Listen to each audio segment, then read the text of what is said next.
Voy a jugarme un albur con una baraja de oro, que si lo gano ya estuvo, y si lo pierdo ni modo, porque yo soy de los hombres que cuando pierdo no lloro.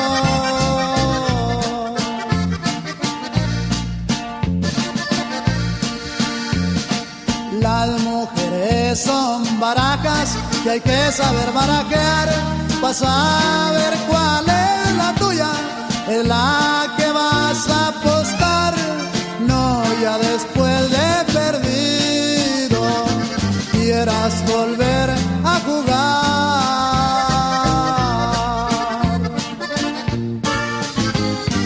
Y si juegas sin malicia, porque no les tienes miedo, esperando a sota de oros, te aparece un caballero.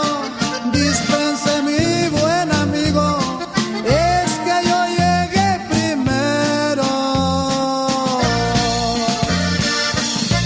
Y no se agüite, pariente quitío, que mejorcita las hemos deseado. Hay que aguantar la vara, señor, y arriba la laguna seca.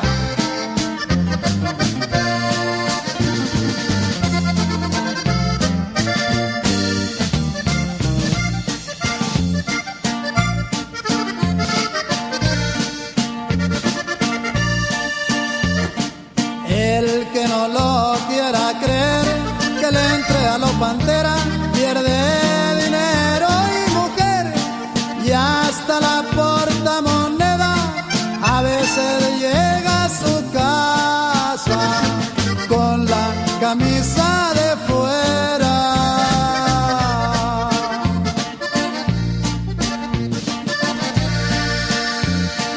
Y ni modo de reclamos, porque yo llegué a caballo, estoy regando el rosal pa' cortar la flor de mayo. Perdóneme, rey de copas, pero yo soy de a caballo.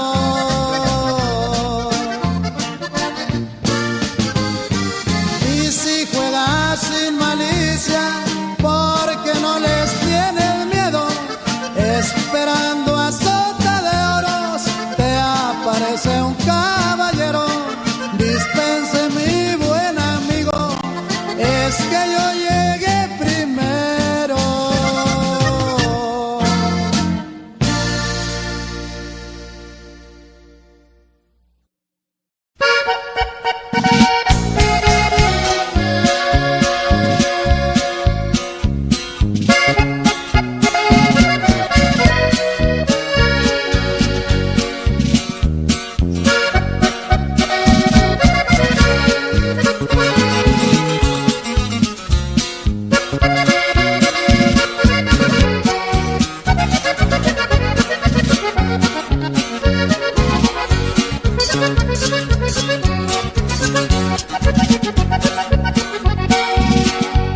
¿Qué importa lo que digan de mi vida?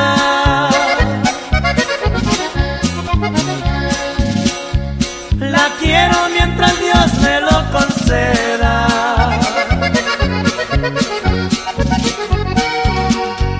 ¿Qué importa que me digan que es muy falsa?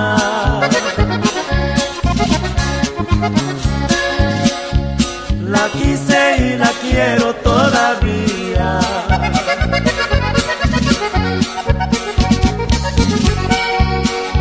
Si acaso no pudiera estar contento,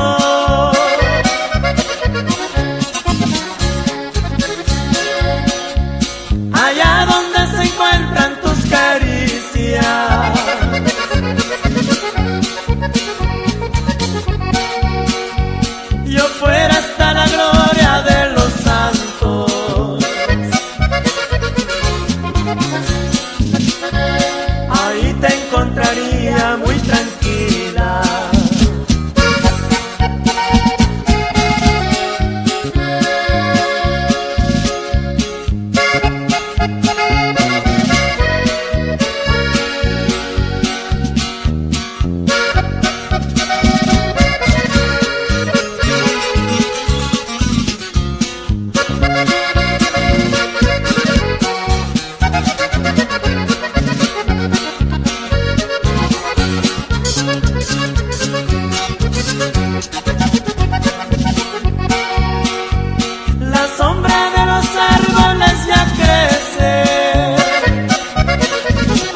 nuevamente yo estaré.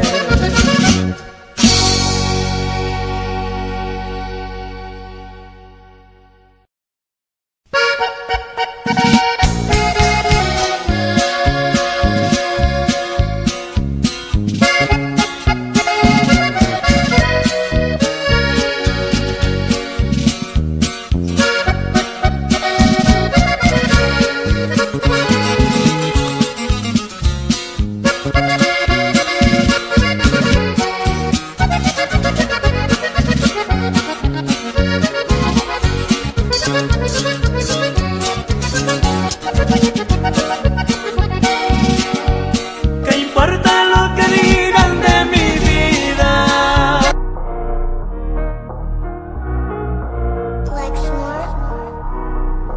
Pando killed the beat.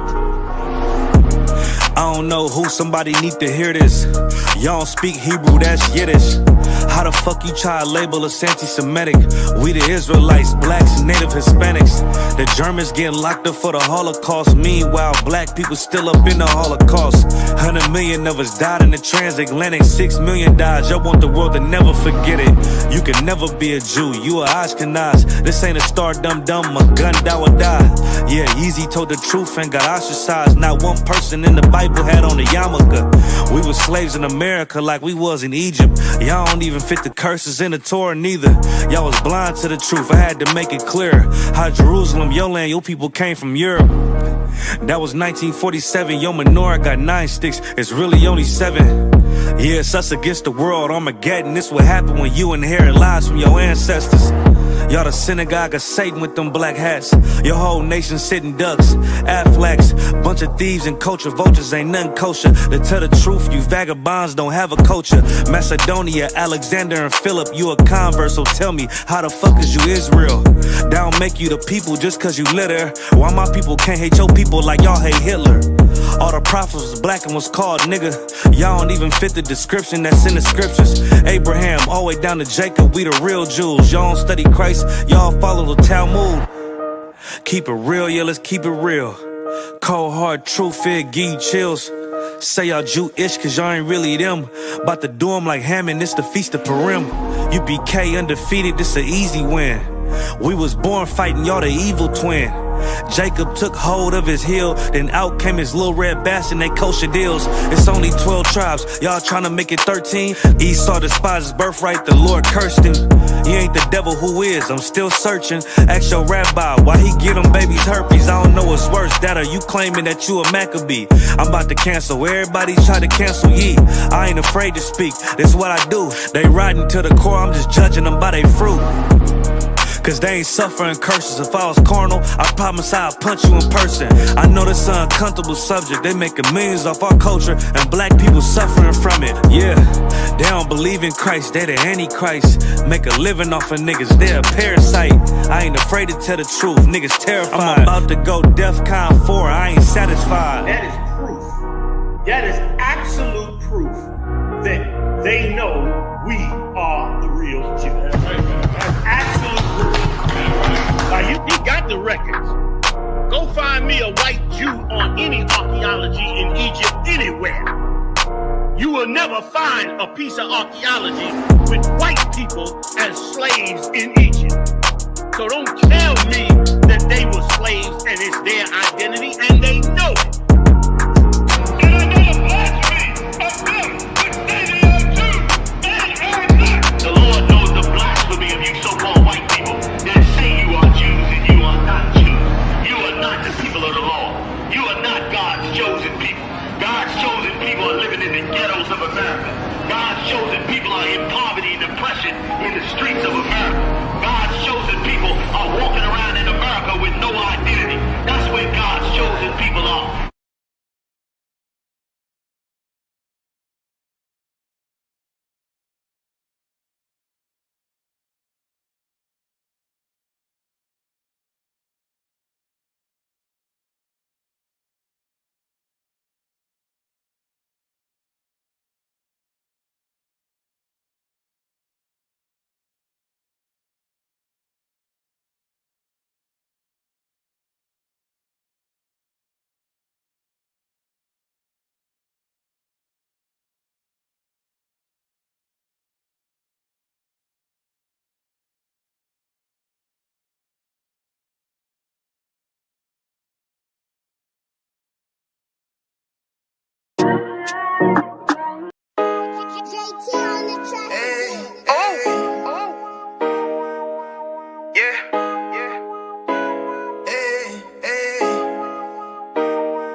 what time it is, nigga. Better watch how you step in. Yeah. But that was my niggas.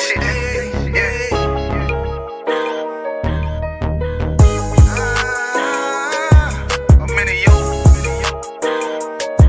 Got my nigga Rawan with me. But that was my niggas to the be an honor. You know what I'm saying? Under commanding General Yana.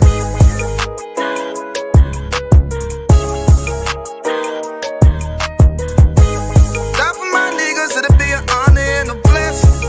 Look, hey, straight off the top, I love all of my niggas. That shit ain't gon' stop till we on top and we ballin', my nigga. We be fly as fuck, you know them bitches be stalking my niggas. That shit'll never change and it's the same with all my niggas. City to city, I should be at home. That's what my ribs say. But bitch, I'm grown. I'm in these streets and closed caption. Niggas know we bout that action. If a nigga play with me, then my Hakim gon' let him have it. Hey, think you the shit, this truth the shit. Nigga play, I let that Ruger hit. Get on them tracks, they be like, who is this? I'm rude with it. Ain't got no manners. All them pussy niggas talking shit. Yeah, I know they can't stand us, but we UPK Louisiana, bitch, that's what I'm rippin'. And my niggas solid number, real ones in my section. If you wanna get down, put your boots on, start stepping. Brotherhood is a weapon.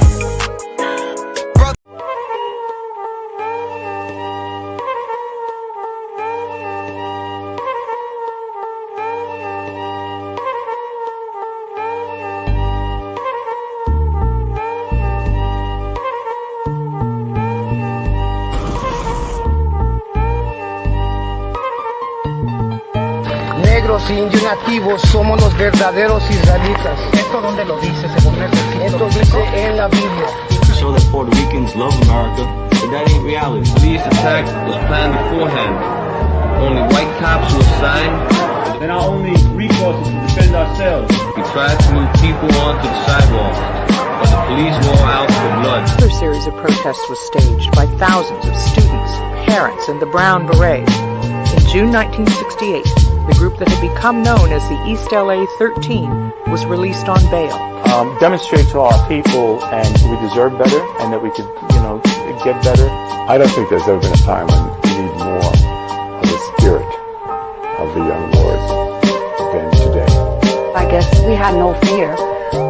We just did what we think, what we thought at the time was the right thing to do.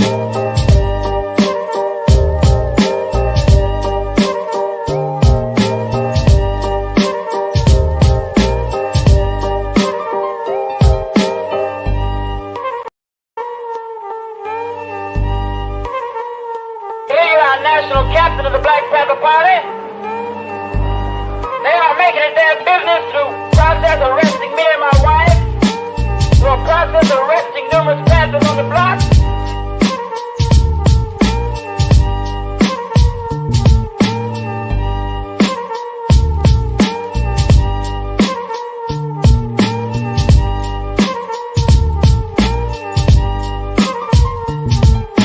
Police just went in and started beating them viciously. It was ugly. They were just yelling at us, you dirty spicks, dirty Mexicans, who do you think you are?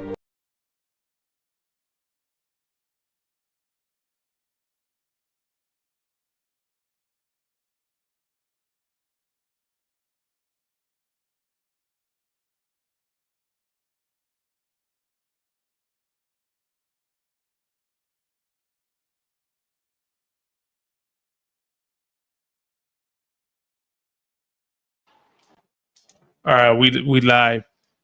Testing. Y'all can hear us. Can y'all put a 1 in the chat, AmeriKKKa?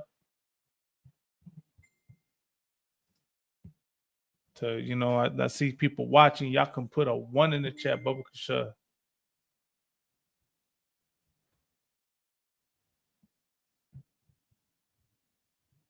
No sweat.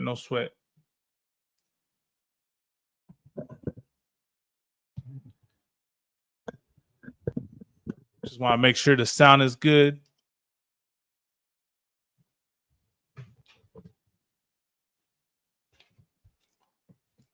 All right, Most High in Christ. What's going down, y'all? It's another Saturday night. We're right here. You're tuning into the Inconvenient Truth. You already know I'm back here, back at it again with Mighty Priest and Officer 5000, Officer Lahav. Shalom, y'all. To the brothers, you know, shalom, y'all. Shalom, Bashim, outside to sisters, man. Inconvenient truth, man. We about to, you know, about to go in. Okay, Con. And then, of course, also with me got Mighty Priest and Officer 1000, Oscar War.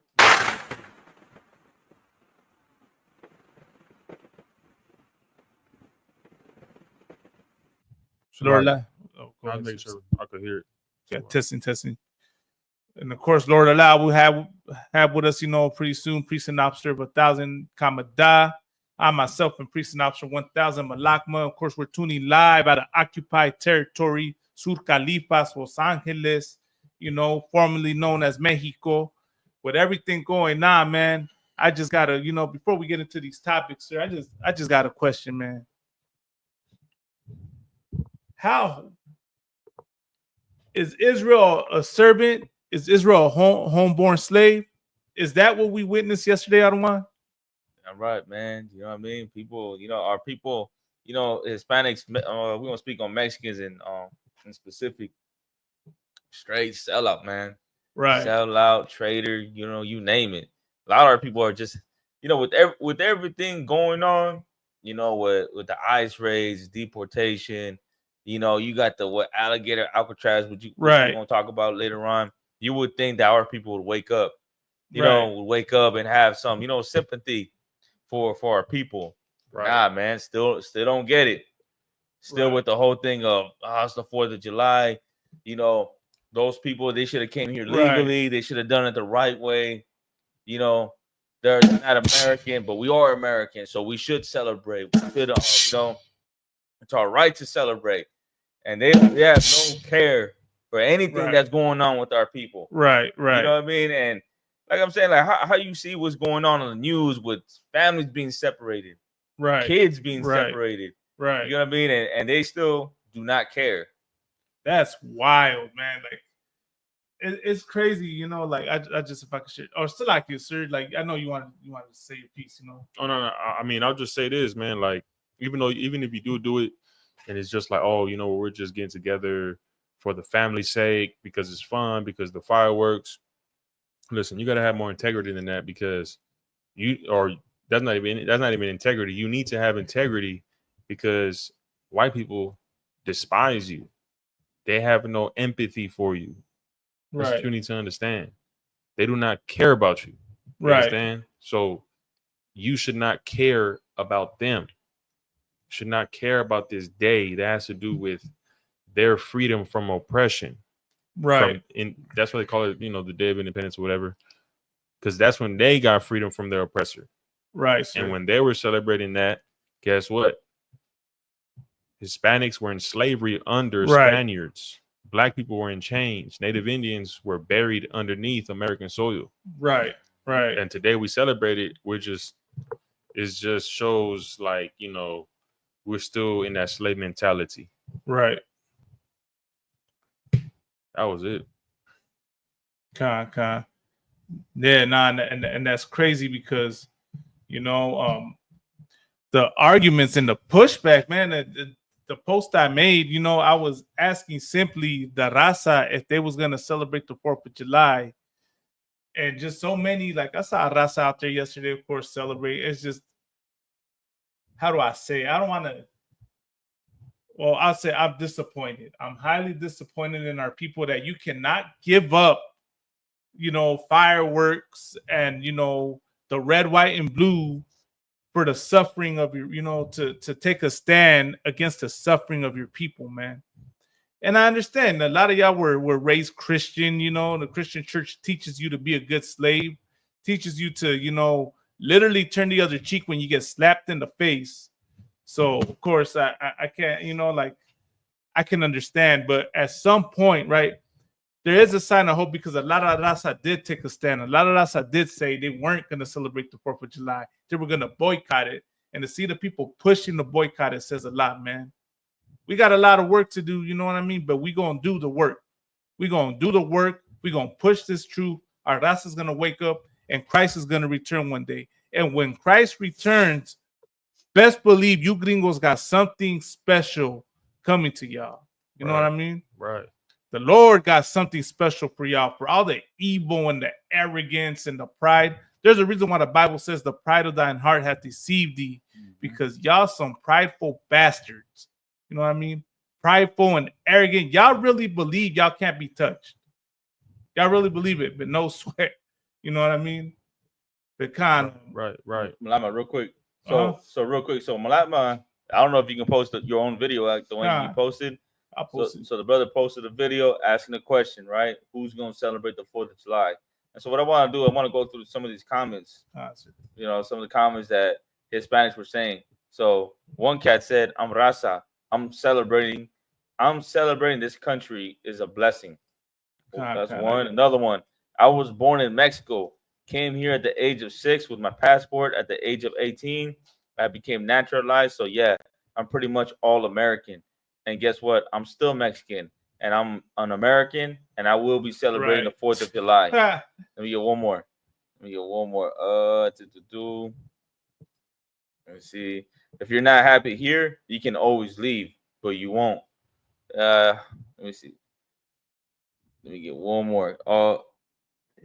"I'm celebrating it with pride. You can go and leave my country, the USA." If I could, sir. Go ahead. That's such a slave mentality. Right. Like you got to understand the mentality of a slave right there, man. Like, you know, it just shows they don't know history. They don't study the history. You understand? Right. You understand? When Christopher Columbus came here in 1492 to the land of Hispaniola, he raped, robbed, and murdered and enslaved who we know today as Puerto Ricans. Right. After that, more Spaniards came to the Americas, seeking fame, riches, out of greed and lust. Did terrible things to our ancestors. Hernan Cortez came, destroyed the Aztec Empire. Right. You know, and then others came and destroyed the Inca Empire, the Mayan Empire. Your forefathers. You understand? And you got to understand, like, you got to have some sympathy for that, man. Like, they were people just like you today. Right. Maybe you think that they were dumb and Indians and running around naked and no clue of you know, like they were just like animals. That's not true. They were just like you today. Right. Just like you are today, maybe even a lot wiser than you are today. And they were destroyed, unalived, put into slavery, put into chains. Right. Mothers tortured, parents tortured, children taken, enslaved, sex trafficked, killed. You understand? And then guess what? They ruled over us. They called it New Spain. And then you had the Treaty of Hidalgo, the American War, when they fought for independence. But guess what? They still ruled after that. Right. They still got back into power after that. They just changed the flag. They just put an Mexican flag. So for you to be like, I'm American and I'm gonna celebrate 4th of July, you're a slave. Because 4th of July is about them oppressing you to have their independence. They had to put your forefathers in chains and in slavery and kill and murder ruthlessly in order for them to have independence, in order for them to claim independence on the land. And they took your land. Right. And now you're here saying, I'm an American. Right. These people don't love you. You understand? They don't see you as American. They don't see you as a U.S. citizen. They see you as a slave. So if you want to be a slave, go ahead and be a slave. Right. That's fine. That's fine. You can be a slave. Right. But I guarantee you're going to regret it down the line. On the real, sir, if I could, you know, but let me play my reel, man, just real quick, because it just, I want to point something out, right? Right. Let me play this real quick. Touched on something heavy, and my question now goes to the Raza. How many of y'all are going to celebrate the 4th of July this coming month, man? I pray it's quiet. On the real, I pray it's quiet and y'all don't celebrate it. as you see in the comments, right? If you go to this reel, right, and you look at all the comments in there, majority of the people speaking in there are white people. Majority of the people that are trolling and trying to insult are white people. And let me say something to you gringos, man. Y'all swear, y'all think y'all did something, huh? Y'all think y'all fucking proved the point and that, you know, y'all made yourselves look so superior and so smart. Y'all proved the opposite. Because my question goes to y'all again. Who asked y'all? Who asked y'all whether y'all were going to celebrate the 4th of July or not? I know y'all celebrated yesterday. I know y'all went all out. You got Donald Trump as your president. Y'all oppressing the Raza. So I know it was a special day. But what y'all demonstrated in these comments, right, is something that's been brought out, is that y'all are not as intelligent as y'all claim to be. Y'all are not as superior as y'all claim to be, man, because y'all can't even, y'all lack reading comprehension and listening skills. The question was made to the Raza, not to everybody, but y'all still felt the need to invade and impose your will, right? Because that's in your nature. You don't respect nobody but your own. Everything is about you and what you feel and what you like.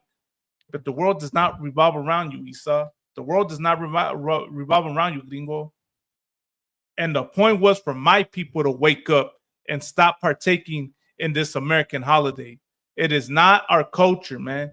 God said don't celebrate the 4th of July. I'm not a liberal. I'm not a Democrat. Right. I don't celebrate the 4th of July. I stopped celebrating the 4th of July since I came into this truth, man. Right. And the reason why we don't celebrate is because God told us not to do it. Right. Amos 5:21. God hates and despises the 4th of July. And don't be surprised. There was a tragedy that happened, right? There was a big old flood that happened in Texas. Mm-hmm. That was God that did it. Yeah. So you heathens understand. Yeah. But concert, so like I know, you know, brothers want to get into the topics. Let's get into them. Let's go with the first one, man.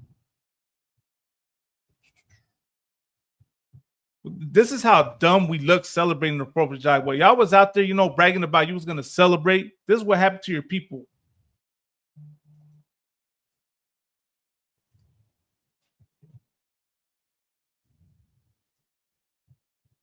Oh, damn. Hold on. What the heck is going on here?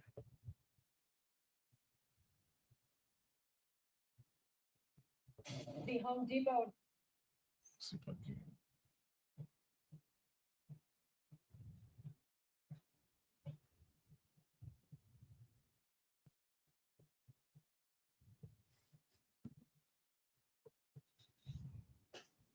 Ah, damn, Salakia. Hold on.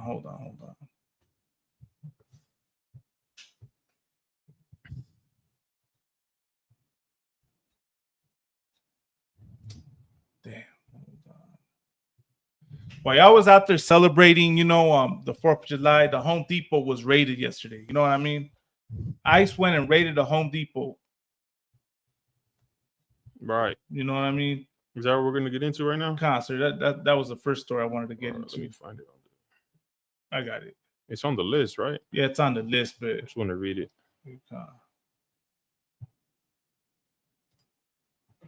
Now to Pomona, where dozens of people rallied outside of a Home Depot today. Some private businesses have taken measures to keep ICE off their property. And protesters today want Home Depot to do the same. We've seen people detained. We've seen people arrested outside of some of the chain's locations in our area.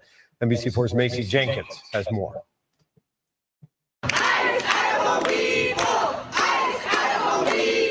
Activists in Pomona demanding Home Depot take a stance against immigration enforcement operations outside of their stores. I'm over here to give you this letter. On Sunday, members of the Inland Coalition for Immigrant Justice personally delivered this letter to Home Depot managers in Pomona, Riverside, and San Bernardino. They're asking the company to do the following. 1, train staff on what to do during immigration enforcement operations. 2, urge company leaders to demand that the Trump administration stop using Home Depot parking lots for enforcement actions. And 3, put up private property signs to deny entry to federal agents. arrests. These parking lots have become the staging areas and locations of discriminatory, illegal, unconstitutional arrests. We reached out to ICE for its response to the protesters' claims and have yet to hear back. The Pomona Economic If y'all hear Opportunity an Center echo, says also let it's me know in the documented chat. 10 But ICE raids in the last 14 days at Home Depots in Fontana, Riverside, Upland, Rancho Cucamonga, San Bernardino, and Pomona. We reached out to Home Depot. A representative said, quote, "We aren't involved in ICE enforcement activities. We aren't notified that these operations are going to happen. And in many cases, So we always out there celebrating and barbecuing and, you know, doing all the, you know, America this and that, right? ICE was raiding the Home Depots, catching Raza, harassing Raza, profiling Raza. You know what I mean? The Raza, the same Raza that love, you know, that has shown so much love to America. And that's the thank you America gives the Raza. You know what I mean? That's the thank you. That's the thank you for, you know, your hard work for taking care of this place. Right. You know, is to tell you you don't belong here. Right. To tell you that you can't be mad. If you're mad about your parents being kidnapped, leave. That's what they say. That's the attitude from this place, man. And y'all went to celebrate the 4th of July. You know what I mean? And I got a question, right? Like, since we supposedly leech on the system, why is ICE raiding places of business? You know what I mean? Why is ICE raiding, arresting day laborers, right? People looking for work if they're going after criminals. Right, right. You understand? All the Raza, listen, you should pay attention and ask yourself those questions.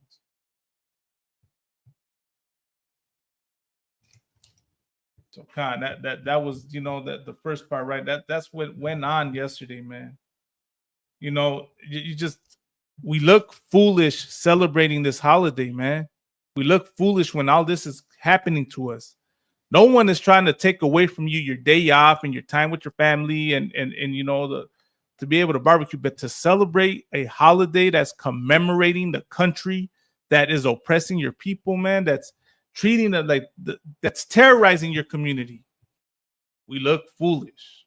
Right. And if I could, this ain't the first time it happens. You know, I was reading about how, thinking, what was it in in the 1930s. Khan. They deported it was during the Great Depression. Right. Operation Wetback.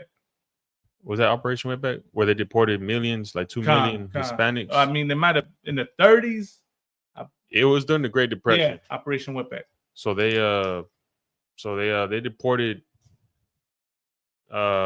U.S. citizens, even if they were U.S. citizens, right? They deported them to Mexico, and then 1940s is when they did the Bracero program, and they brought back millions of Mexicans back to the U.S. during World War II, World War I, to work the fields. Right. So they they send millions back to Mexico, whether U.S. citizens or not, and then when they needed us, they brought us back to the U.S. to slave.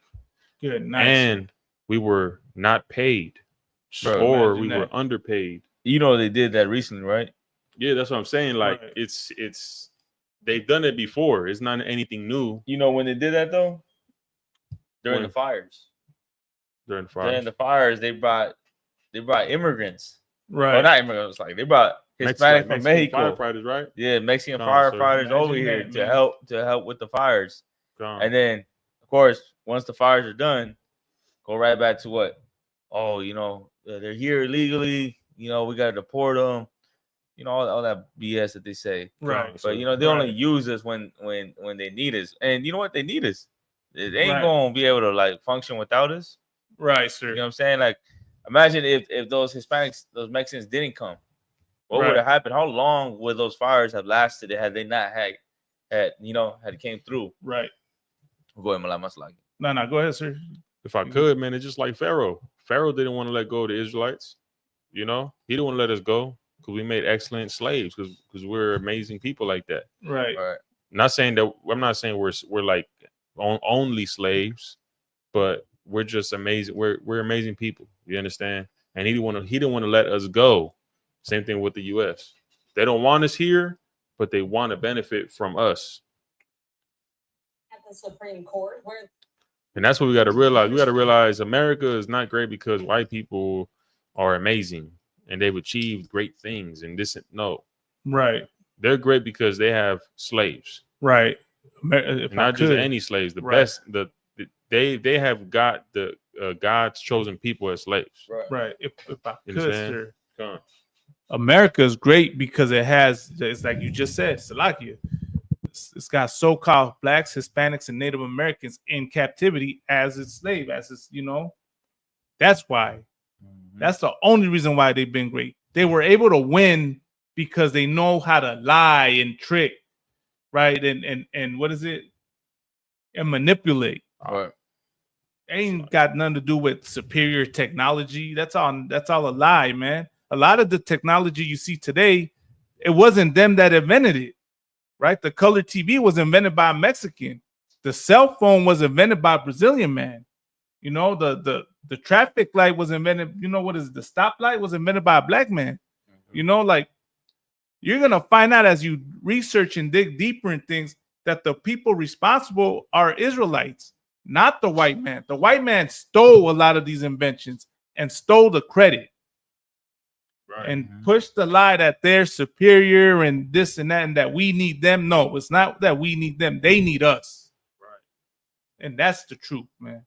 You have you seen those AI videos where white people picking like I see they're in the picking farms, not cotton. Right. They're like strawberries, picking strawberries and fruits and things like that. And they're like, man, this is too much. We gotta get them back over here. Right. Face all red. They're hurting themselves.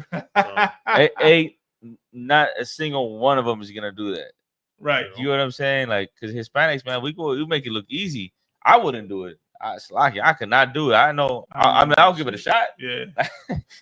But I know, like, go over there, you're gonna have them, Mexicans or Guatemalans, Salvadorans in there, just make it look easy. Not getting hurt, making easy work out of that. Right. I don't know if you see them over there chilling, having a blast, and they're just running right through that whole farm. Tell me a white man that's gonna do that, bro. Right. Yeah, not a single white man, Americans can go in there and work those fields like the Hispanics do it. Well, the white man's the devil, sir, and he did it so well. He destroyed. I don't want to say our countries, but he destroyed the places where we reside. Mm-hmm. So that way we would have no choice but to slave and to be good slaves. Because if we had opportunities in Mexico, how we did in the U.S., we wouldn't be compromising for picking fruits. Right. We're doing that because, they can't get an education crossing the border with no papers, and they can't do it. That's all they can do. You understand? Mm-hmm. Like, there's even people who come to our brothers and sisters who come over here who have degrees in architecture and they went to college in Mexico, but it just is not cutting it. So they come out here to make money. I'll tell you this too.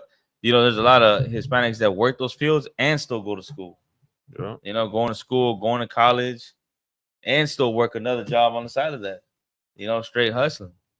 Yeah. But like he tried to make it, Donald Trump tried to make it seem like we're the criminals. Remember he was saying that he was going to get rid of all the criminals, all the, he was calling rapists and drug dealers. Man, he's going to those farms to go pick up, so-called illegal aliens. Right. He's going to the farms. He's going to their jobs. I heard that there's probably like a handful of actual criminals that have been taken. Everybody else is just no criminal record. Well, you can look that up. Yeah, the majority of people aren't even criminals. Right. I'll pull up the article. Let me see if I can pull up the information. And Donald Trump, his wife is an immigrant. Right. His son is a son of immigrant parents. You understand? Mm-hmm. He recently came out and said he wants to deport. The next thing he wants to do is deport U.S. citizens born to so-called illegals, right? Our brothers and sisters. But it doesn't make any sense, of course, because his son will fall into that category. Right. His wife should be deported. She's an illegal. She's an immigrant. You understand? He is a felon. He's talking about these people are bad people. They're felons. They have criminal records. And he wants to look into U.S. citizens' records to see if they're criminal. They have criminal history when he himself is a felon. Right. Multiple felon. Like 30 cases. Good 30 night. charges of felonies. If I could, I have an article right here. Look, I already shared it. It says, majority arrested by ICE in LA area have no criminal history, data shows. There you go. Mm-hmm. And then you got 97 yeah, immigrants man, in ICE custody all across. Ever since the immigration raids began, we've been going down various avenues to get information about who is being detained by those federal agents. The Department of Homeland Security now says more than 1,600 people in Southern California have been arrested as of this past Sunday. So who exactly is getting stopped? 7 on your side analyzed the data from a 10-day period this month. Our Kevin Ozbek has this ABC 7 Investigates report. Good afternoon, guys. Here is the latest data we have from ICE. We can see on June 15th, there were 56,397 immigrants in ICE custody all across the country. Of them, 26,170 or 46% had no criminal history at the time of their detainment. That means they had no criminal convictions. They were also not facing any pending criminal so charges. half We or also 46% have no criminal history. Zone in on Southern California. We can see from June 1st to imagine June that. 10th, there were 722 ICE arrests in the LA area. Of those, 221 of them were convicted criminals, so that's around 30%. 221 84 of them did have pending criminal 117 charges. But none. have a look at this. Nearly 60% of them did have no criminal history. We can break down this number even further. The vast majority of them, 82%, Man, are the men is who they're We can going also after. see their countries of origin. Nearly half of those that ICE Look, have arrested Mexico, in our area Guatemala, are from Salvador, Mexico, Colombia, 50% Honduras. from Guatemala, nearly 8% from El Salvador. That's So who's these getting are the rounded latest up. numbers. You know what I mean? That's who they're targeting. Like, why is it that they're targeting these people, man? ABC 7 Eyewitness News is everywhere news breaks, bringing you the story.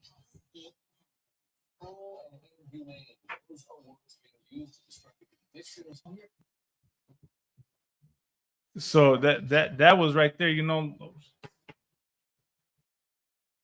Somebody, sir, I need that charger. Oh, that's what. So as the article just, you know, that news report just brought out, right? 46% of the people getting arrested by ICE have no criminal history. Trump said he was going after the criminals. Why is he getting people with no criminal history? If it's not, you know, racial profiling, that racism doesn't exist in this country, why is the majority of people getting rounded up Latinos? Okay. Can you hear coming down? You good? Right. So majority of them are Latinos, right? No criminal record. And then remember too, some of them are American citizens. So and the reason why I'm saying that is because you got a lot of Latinos talking about, oh yeah, get rid of all the illegals, all the illegals, and you know they came, like, you know how we were saying they're saying they came here illegally. They should have done it the right way. But a lot of the brothers that are getting detained, getting arrested are citizens. You know, it's like me and you that are born here. So that shows you what? That they don't care whether you're illegal or not. They're just picking up anybody that look Hispanic. Right. Anybody driving a truck, you know, a Tahoe, pickup truck, look Hispanic, you know, you in the Mexican neighborhood.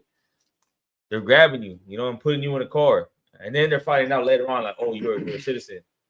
Sorry. You know what I mean? Yep. Nah, sir. And that's the thing, right? Like, they're kidnapping people, you know. That's all it is. They're terrorizing the neighborhood. They're kidnapping people. You notice you don't even see eloteros up and down the street anymore. That's crazy. You know what? You're right. It's right. You just like, yeah, I noticed the eloteros aren't up and down the street. The people selling the flowers aren't right there. You know, I'm pretty sure there's a lot of taco stands. Taqueros aren't out. You know. And they that, so like if I could, they snatched one of the brothers right here down the street. Down the street, they snatched them up.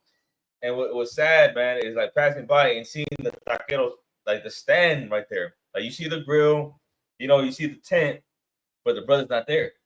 And then got snatched up. That's You know what I crazy, mean? man. Yeah. So like I said, if I could, like, what this is doing as well is also creating brotherhood. Because I saw a video where the brother, right, his neighbor, he a lot of these brothers and sisters that have their own stands, they're entrepreneurs, Right. And Commander Jenny Hanna said that, like, Donald Trump doesn't want entrepreneurs, especially if they're immigrants, because they're making more than the average citizen that's making the minimum wage, which is like what, like $20. Somebody Right. that works at McDonald's or so, right? And they're making money. And Commander Jenny Hanna said that Donald Trump is telling them, like yeah, you could be in the US, but you're gonna have to be where the white people are. You have to work Right. for a white man. But going back to what I was saying, this brother, right, his neighbor owns a cart where he sells the raspados, the corn, and what have you, right? And he told him he's afraid to come out and go about his business. So what that brother did is that he told him, you know what, load up your car. I'm gonna go out there and I'm gonna sell this stuff for you. And he has a following, so people came and purchased whatever he was selling, and he was able to make close to $1,000 in one day. Damn. You know what I'm saying? And that's what Donald Trump doesn't want. He doesn't want, because brothers come over here on a backpack, Right. and they end up, in a few years, 5 years, they end up having a mamalona. That's what they call it, right? A truck. The big tires, Yeah, sir.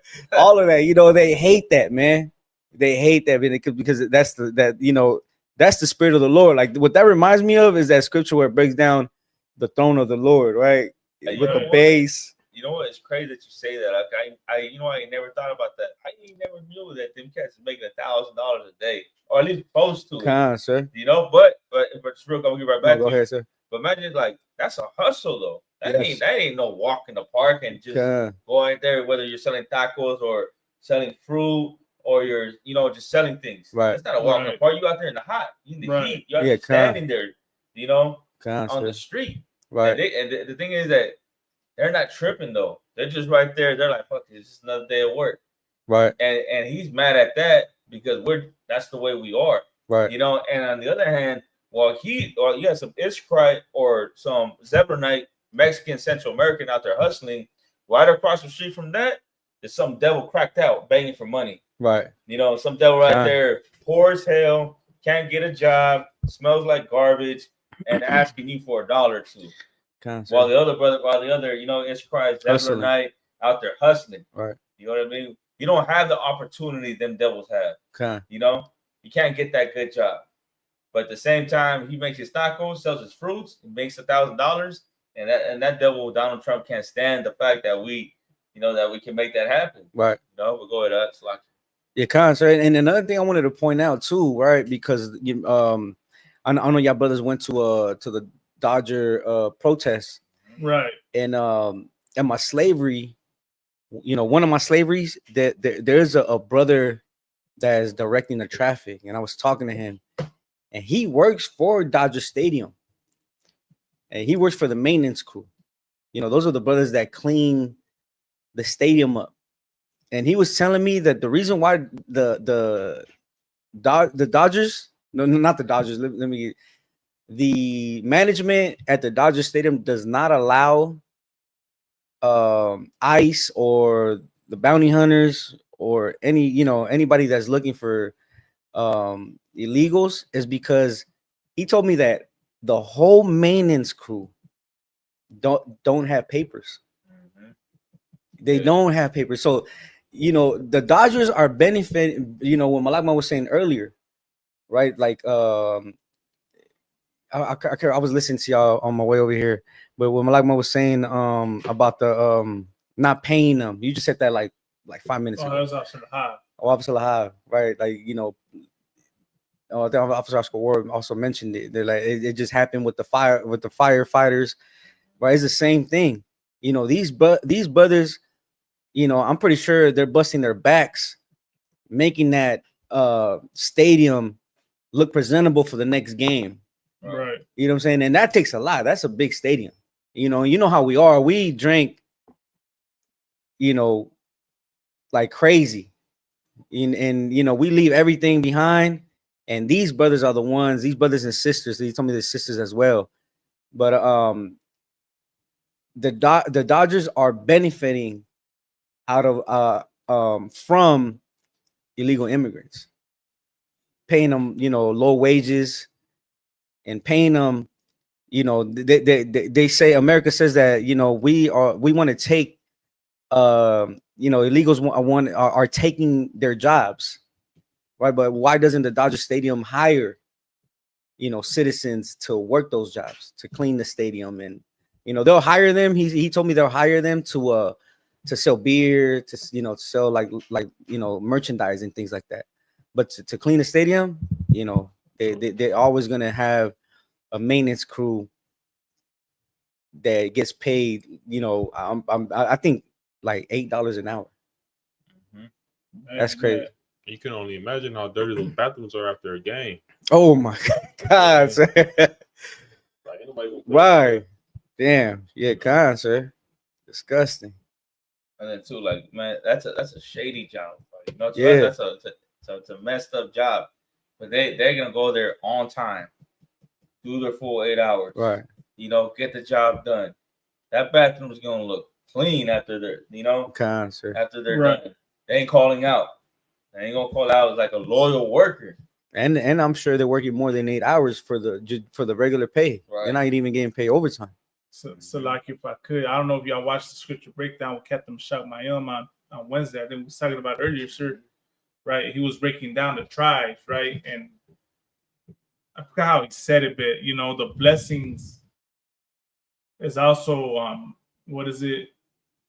Your strength and your weaknesses, you know, is what was being described. You know, when it says Issachar is a strong ass couching down between two burdens, and he became, you know, and he saw that rest was good. And then what is it? It says he became a servant unto tribute. Right. That's also a weakness because we're willing to work so hard for very little pay. Right. All they have to do is pay us and we'll work. You know what I mean? So that he was breaking it down that that's it could be our strength, but it's also our weakness. You know what I mean? And that weakness too is that we get a slavery, and then once you get a position, like a higher position, you start treating people like garbage. You know, right? You know, I know we've done talked about it before. Right. You go into a slavery, we're all the same. And when the minute I become a supervisor, now I'm gonna start treating you like garbage, stressing you out, you know, and just giving you a hard time. I done seen that 1,000 times. Yeah, you know, and then they start hating you. They start hating you because you're like, oh, now you think you the shit just because you the supervisor or manager now. You know what I mean? And not only that, but they know our work ethic. They know that Hispanics hustle, bust it down, and they know that the oppressor hardly moves. You know, he's slow. You know what I'm saying? And the thing is that, you know, in one of my slaveries,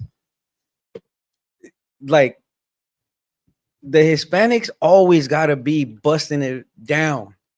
If they're not, that was complaining about that. Oh man, he needs to move a little bit faster. But if it's the oppressor, hey man, as long as he does that and he's on calls for this, you know what I mean? Like he could stay there all day. Right. But if a brother or sister stays in the same spot all day, you know, they oh man, you know what? This is the last time we're gonna talk to you. We're gonna have to hold you accountable now. But the oppressor, he could kick it there all day, and it's not even an issue.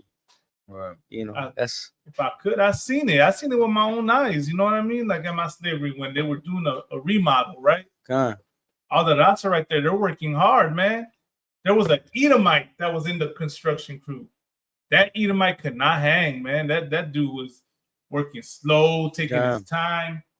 He could barely move, man. Like, you know what I mean? So And then it's crazy because there was what I thought was an Edomite, right? Mm-hmm. But I was seeing the way he was moving, and then I heard him speak. I was like, "Oh snap! This is a carnal right here. Mm-hmm. It's not, and it's like it makes sense because he's working hard and moving like just like the rest of them." Okay. But the Edomite man, he could not hang, man. Well, Vaughn, that's what. Well, Vaughn, man, yeah, straight up. Got it. It's a like if I could, I wanted to backtrack a little bit. Y'all opened the topic with the 4th of July, right? Right. And this is what I wanted to say. I was joking Right. around at the slavery. One of my slaves was joking around. I was telling them, like, man, you know what? Are you gonna watch the Mexico game versus the US? And we're like, yeah. I'm like, who you going for? I'm like, going for Mexico. I'm like, hey, did you celebrate 4th of July? Some say they did, some say they didn't, right? And I was telling them, like, no mames. I was like, if you celebrate 4th of July, you cannot root for Mexico. Right. You got to root for the U.S., but it was just a joke. I just wanted to say that, man. How are you going to celebrate the 4th of July and then want to turn around, and when it comes to the soccer game, you want to you want to cheer for Mexico? Right. You should have stand by the Mexicans and not celebrate the 4th of July. Even though they did it because they were afraid of ICE coming to their neighborhoods.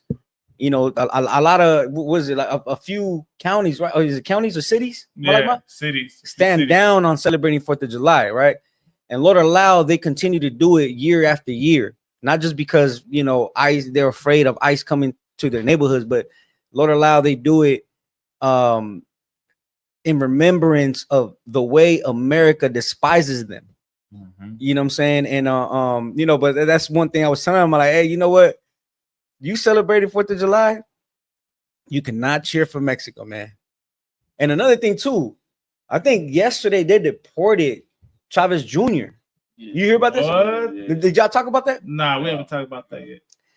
I don't know if you're gonna bring it up. I'll bring it up, man. Since you mentioned it. Yeah, Chavez Jr. He got deported, man. Look, hold on to confirm what right here in I think it's Sherman Oaks. What you? Oh no, Studio City. Chavez Jr. was staying in Studio City. Look, here's an article, right? And it was all over the internet. And this article is titled "Several 4th of July celebrations canceled in Los Angeles over fears of ICE raids." You know what I mean? And it says several 4th of July celebrations have been canceled in Los Angeles over fears of raids by the U.S. Immigration and Customs Enforcement, according to local officials and event organizers. Of course, there's a lot more. In early June, ICE agents, they carried out a series of immigration sweeps across Southern California, sparking protests in Los Angeles that spread nationwide as the raids impacted other parts of the country. The threat of continued ICE raids persists, prompting some officials and organizers to express concern over the welfare of revelers congregating in large celebratory gatherings. I have a question real quick. Just so like we'll touch on the Cesar Chavez, but I have a question for the people listening out there. If Raza has to love America so much, why is ICE keeping them from celebrating the 4th of July? Why are you stopping the Raza from celebrating the 4th of July if they have to celebrate it? If it's un-American of them to take a stand and not celebrate it, you know what I mean? That should let y'all know something, that America does not want you celebrating the day because they don't see you as a part of this country. You understand? America has never seen Mexicans or Latinos as a part of this nation. You're only good to do, to be a slave here. That's it, man. But go. I'll find that article. I just want to share this real quick to add to what comes up right. Right. Yeah, so I go just ahead. want to say, Mexico stood on business on 4th of July. You understand? They was kicking them. They was out of Mexico protesting. They weren't out there celebrating 4th of July. You understand? They're out there protesting for what's going on. You understand? Right. So Salaki, so who? That's one thing that the Mexico should do. They should ban any fireworks, and they should ticket. They should ticket, anybody that's popping fireworks on 4th of July out there in Mexico, man. They out there trying to celebrate Independence Day. They need to deport white people in Mexico. Yeah, damn, kind. Or better yet, not deport them, put them in a cage. Exactly. Erase them. Don't make sure they don't wave Mexican flags. Go out there, American flags. snatch them out, separate them families. Snatch them up like damn animals. Break their arms. It's like we don't condone no violence. Right. We just being. Here's the story. I found it. Jesus Christ! No way, man. Damn. That is wild, man. After a boxing match. Mm-hmm. Oh, he got deported after the. Developing story: Mexican boxer Julio Cesar Chavez Jr. has been arrested for entering the U.S. illegally. A few days, maybe still vacationing, and I think Jay Paul set him up, man. Wondering, man. He would do some. They found out where he stayed. It was right down, and where I stay is right above Studio City, and that's where Chavez Jr. was staying, and they came and wrapped him up. Yeah. To a developing story, Mexican boxer Julio Cesar Chavez Jr. has been arrested for entering the U.S. illegally and will be deported to Mexico. Federal officials say he faces organized crime charges. Chavez was arrested in Studio City just days after fighting against Jake Paul in Anaheim. The Department of Homeland Security says Chavez overstayed a tourist visa he originally had. They also say Chavez has an arrest warrant in Mexico for involvement in organized crime and trafficking firearms, ammunition, and explosives, and is believed to be an affiliate of the Sinaloa cartel. Mexican President Claudia. They put all that on them. And if I could, they're stopping anybody that's coming into the U.S. if they don't have their proper paperwork. Why didn't they stop him at the border? Right. They allowed him to come into the U.S. You know why? Because Jake Paul was going to make money. Here's Mike. Wow, all of a sudden now you're coming up with all these charges. And now, exactly. So, if he would have got stopped, that fight wouldn't have gone down. All these millions, it's all business at the end of the day. It's like the holidays. It's all for business. It's not, and the thing is that her adding on to he got these charges, right? He lives in Mexico. They know where he lives. They could go and snatch him up, and he could go and get sentenced. They're trying to make him look like a criminal. Right. So sir, I just want to read a comment real quick. The brother had a question. So no, go ahead, Malakma. It says the map cartographer said, question: if fireworks didn't have any gods or holidays tied to them, would they be lawful? They just look nice. That's really about it. I'm very curious though. What is it? What question? He's asking about the fireworks. He says if fireworks didn't have any gods or holidays tied to them, would they be lawful? Fireworks are lawful. Right. Fireworks are lawful, It ain't nothing wrong with having fireworks.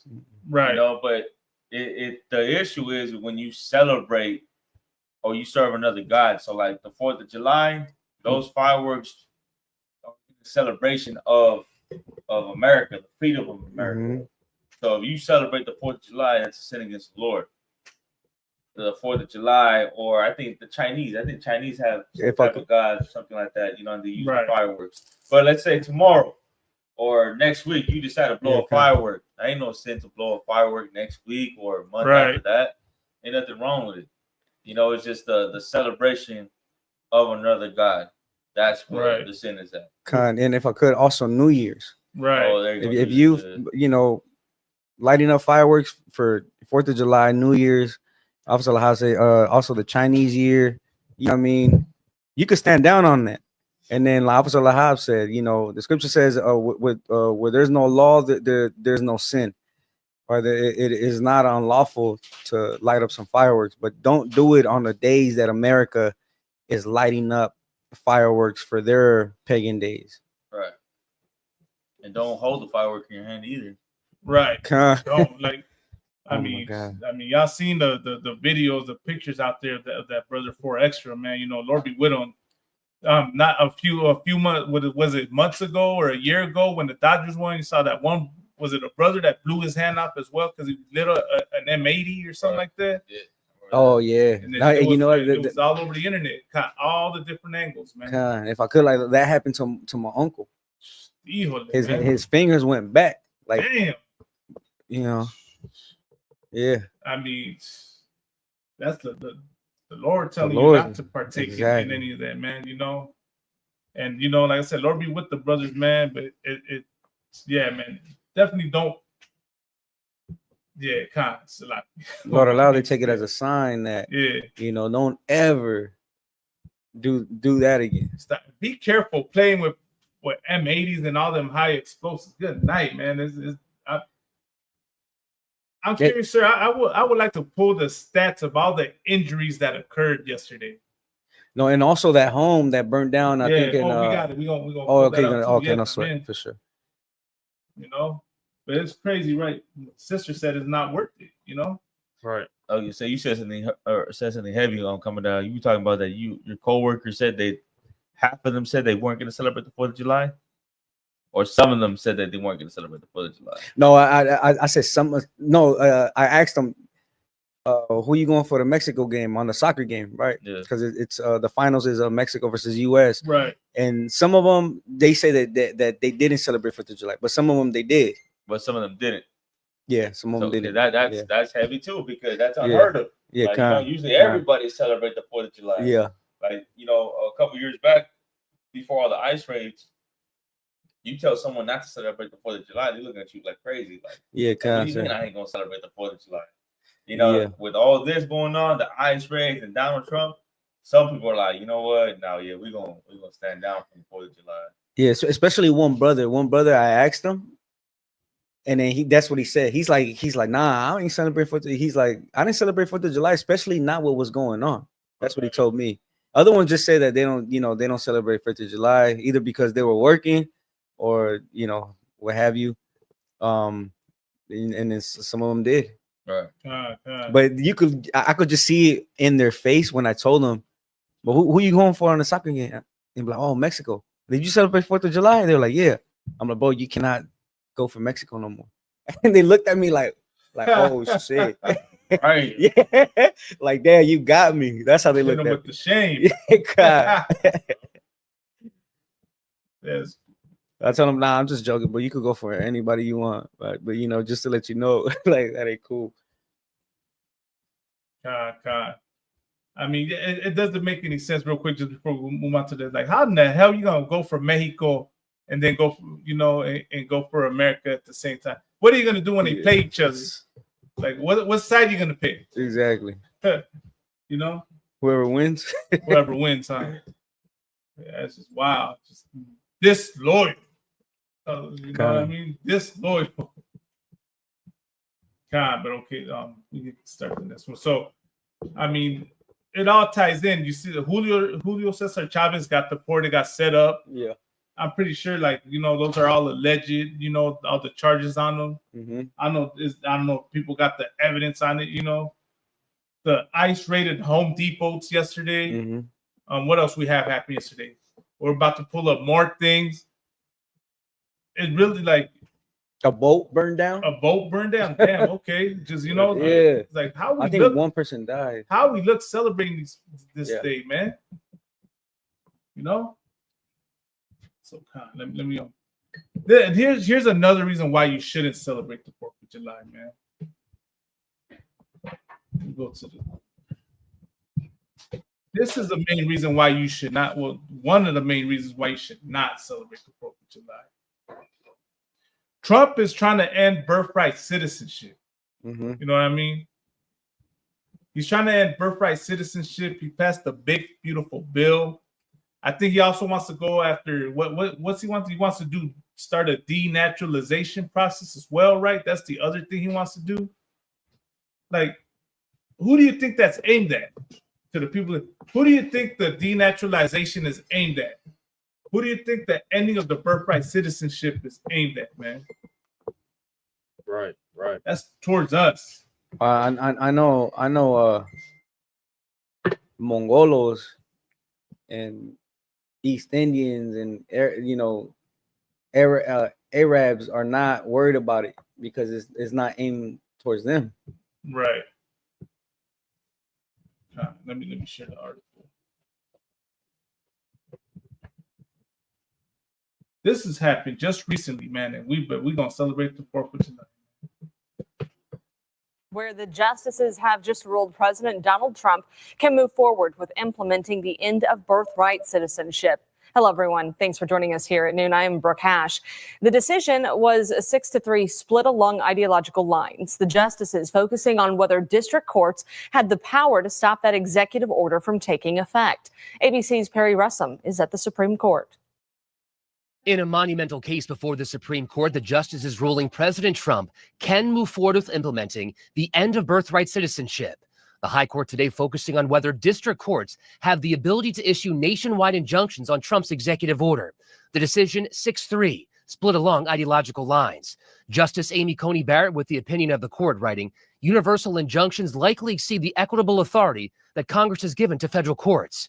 Justice Sonia Sotomayor writing in dissent, no right is safe in the new legal regime the court creates. Birthright.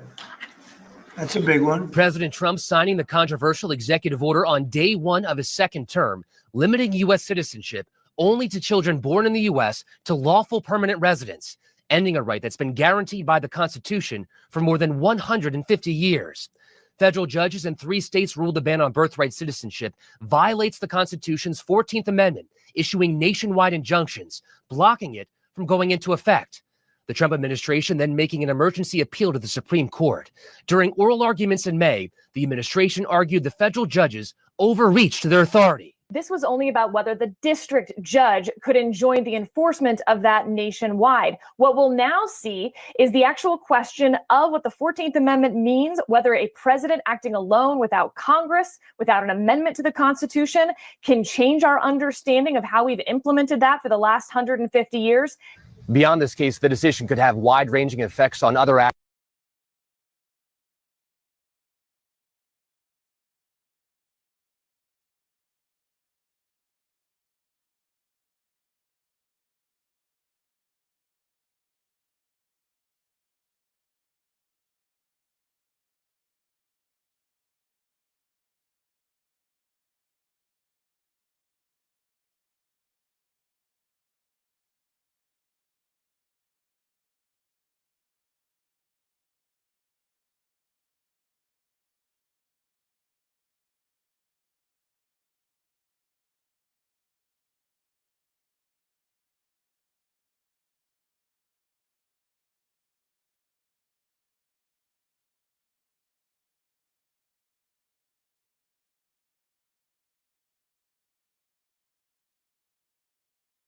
Donald Trump should deport his wife, and his son, to see if he truly believes what he's saying. He's pushing. Right. Put his money where his mouth is, basically. Obviously, he's not going to do it. God. He trying to deport Elon Musk too. Oh yeah. Exactly. It's like a circus right now, man. It's crazy. These things is a circus. This country is a circus, man. This whole, He's trying to do a UFC fight at the White House. And man, man. Oh yeah. Wasn't that for 4th of July? He brought it up. I think he brought it up on.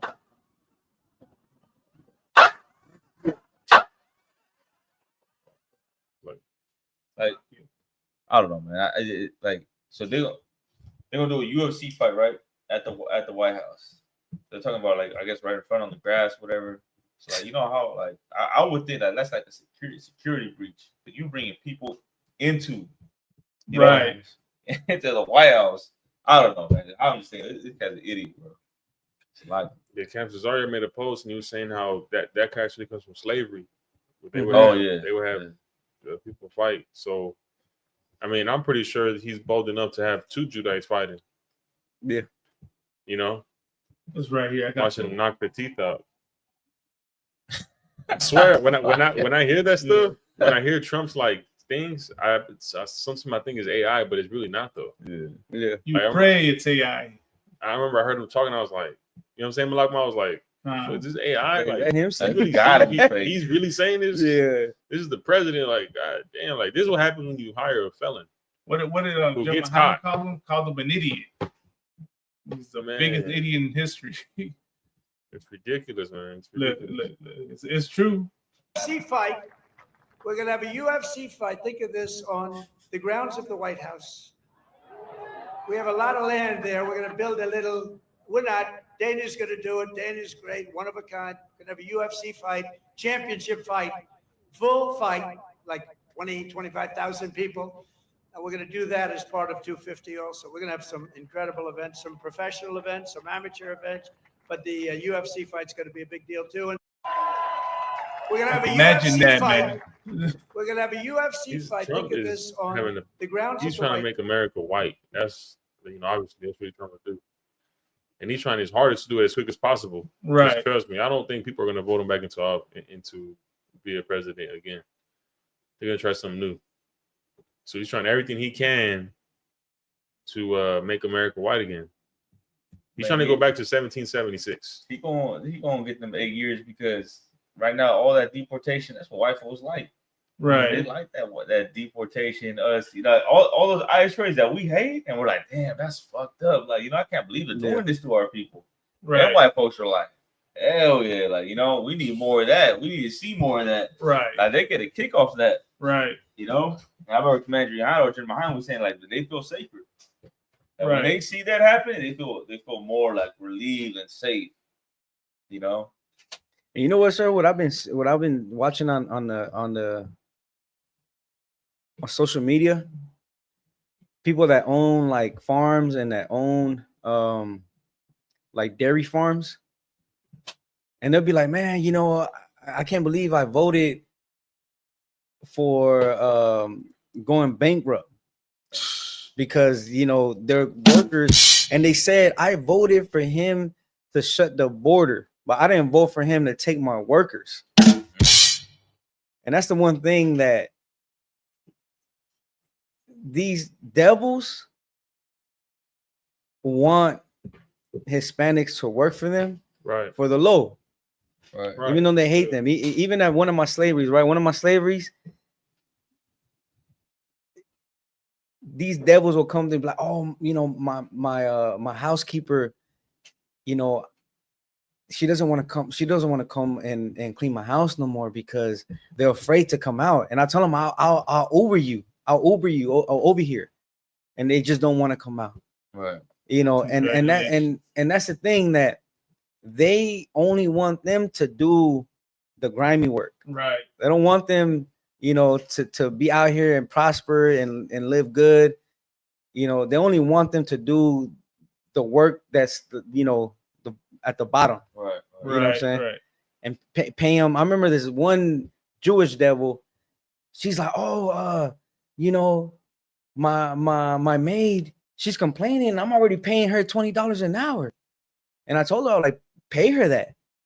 No, but this and that, and that's the thing. They don't want to pay them the minimum wage, or, they want to pay them like, nothing. Basically, because they look at it like you're lucky that you're working for me. Yeah, like, exactly. You're lucky that I gave you a job. You're lucky, that you're employed by me. Right. Yeah, con, sir. And the thing is that that Jewish devil, she could go and find someone else, but she's not, because she knows that whoever she has is gonna do far more than that new person that's gonna come in. You have to train her to do what this lady's already doing. You know what I'm saying? And she's not, but that's one thing that I noticed that on social media, and one of my slaves, that the women that tell me, well, not the devils that tell me, oh yeah, they're afraid to come out, and I'm telling them, I'll pay you whatever you want, just come to my house. And now devils are damn hoarders. Their home is gonna look like a garbage can in like 2 days. Like a cave. Like a cave, exactly. Like a damn cave, man. And they need the raza. Right. And now they're like, just because their maids are not coming through, that's the reason why they feel like, man, you know what? I regret voting for this. Because now my maid can't come over. Yeah, hold on. Okay. All I got to tell them is congratulations, you played yourself. Kind. It's not like they feel sorry for what's going on and the way they're treating people. It's just because they can't get what they need, their needs met. You know what I mean? Like that's you kind. Yeah, my mom was telling me about that, man. She was trying to get this new house. She cleans houses, right? Mhm. And she cleans a house, and there's the owner of the house has a friend who wants her house cleaned too. And my mom was trying to charge her more than she charges the other lady because she's been cleaning the house for like 5 years. You know what I'm saying? So this new lady, she's trying to get the same price, but mom's like, nah, I need more from you, like 50 bucks more, right? Yeah, ain't nothing. And she's like, oh, but you charge her this amount. And she's like, no, yeah, because I've been with her for a while. Yeah. And your house is bigger. Uh-huh. And she kept trying to bring my mom down to like $20 less. And my mom was like, nah. She's like, oh, you funny. You very funny. Like, my mom was telling me, like, she was like, she really told me that. You know how Asian people talk? Yeah. She's like, oh, you funny. Oh, like, especially them Asians. Them Asian and East Indians, sir. Oh my God. Yeah. And then that just goes to show you what you're saying. You know what I'm saying? They not gonna listen. They know you need jobs. You know, like they know. Like that Chinese lady knows, like, oh, she's confident that she's gonna buckle down to a cheaper price, and she can easily afford it. Yeah, they can afford that. Like she's not struggling. You know what I'm saying? kinda. Like she can easily pay that extra whatever $50. But she don't want to because that's all these heathens care about. They care about money. They care about food. You know, they're not spiritual. You understand? Okay. What does the Bible say? For the love of money is the root of all evil. Right. And then that's what they love, that money, man. That's why you can't get it twisted. That's why learning the Bible is so important, because you can fall into your own mind, into your own thoughts, and start thinking how you want to think, when you have to see things how God sees them and how He said. You know, when the Lord says that He sees other nations at the balance of the dust on the balance, you got to really put that in your chest. Mhm. You understand? And there's a reason why He looks at them like that. There's a reason why He doesn't want you to join them and be like them and marry them. There's a reason why, you know, when we were in the Old Testament, why we were slaughtering these heathens, right, unaliving them. You know what I'm Right, saying? sir. They don't get they don't give a damn about you. Right. You think they do? They don't care 2 cents about you At all. at all. It's a lot, kid. Look at how crafty Donald Trump is, man. Look what this devil said, man. File to proceed with numerous policies that have been wrongly enjoined on a nationwide basis. And some of the cases we're talking about would be ending birthright citizenship, which now comes to the fore. That was meant for the babies of slaves. It wasn't meant for people trying to scam the system and come into the country on a vacation. This was, in fact, it was the same date, the exact. You got to be dumb to believe and follow Him. And white folks really believe that. They really believe that Latinos are coming over here and getting on welfare. Like they think Latinos come here and get free food, get free money, don't gotta work, and they're just chilling. Right. That's why they scan the system. Yeah. Like, come on, like, you know what? Like them paisas, ain't none of them on no EBT or any of that. They're out there working 2 slaveries. You know, either like most of the time it's construction or a restaurant. Right. Construction, restaurant. You know, I don't work with them, and they're just out there hustling. And sometimes you don't want to work with them because they just hustle, and they make you look bad because how fast they work. Yeah, and, you know, you call out, they ain't calling out. They're always showing up. You know, and that's what it is. You know, they ain't out here scamming the system, getting EBT. Come on, man, that's white folks doing that shit. You can, sir. And that's what I was gonna say, if I could, sir. That when you look at who are the scammers, the ones that are scamming the system, like EBT and welfare, is the oppressor. Right. There was this couple that was getting welfare in one state, and then for like a year, and then they went and I can't recall what's the first state, but then the other state was Florida. Maybe Malama could find it, but they scammed the system, I think, to like close to $1 million. Right. Something like that, because and it was $1 million because it was more than 1 year. They did it for like, I think, like close to 5-9 years or something like that. I can't recall exactly, but it's something that I read. Maybe like Couple scam. What is scams welfare for how much? Is a family, like, I mean, a couple, like white couple. For how much? I can't recall, but I know it was like $1 million, like $1 million, but it was over the years. I'll find it right now. And they just uncovered them this year, I believe. You know, but not only them, there's other ones where I saw another one where it was like 3 devils that got caught for scamming the system as well. But it's always either them or the damn Armenians. I found it. I found it. You found it? It's all them, man. It's all them heathens. It's all the heathens. But for some reason, they believe, like Officer Laha was saying, for some reason they believe that it's Hispanics. Like they're coming over here and abusing the system when it's really not, man. They're over there buying flowers for you know, a bulk of flowers, bulk of oranges, bulk of mangoes, and selling them on you know, on the exit of freeways. Right. You know what I'm saying? They're not over there scamming the system. So like here look. Royal couple allegedly claimed welfare and food stamps while living on a $1.2 million yacht. Maybe that's what it was. Yeah, okay. A Minnesota couple who allegedly claimed to be Scottish aristocrats are on the run, accused of claiming public assistance benefits while living on their $1.2 million yacht and driving a $30,000 Lexus. Andrea Chisholm, 54, and Colin Chisholm III, 62, allegedly collected more than $167,000 in welfare, food stamps, and medical assistance across 2 states over a period of around 7 years. According to a complaint filed with the Minnesota State Court, for the past month, Hennepin County Sheriff's Department has been searching for the couple who are still at large, according to a statement issued by the Hennepin County Attorney Mike Freeman. Mr. Sari Lord and Lady Chisholm III are fraudsters of the first degree, Freeman said. These folks ripped off the system. The Chisholms began claiming public assistance in Minnesota in 2005 after telling authorities they were living with Andrea's mother in Minneapolis.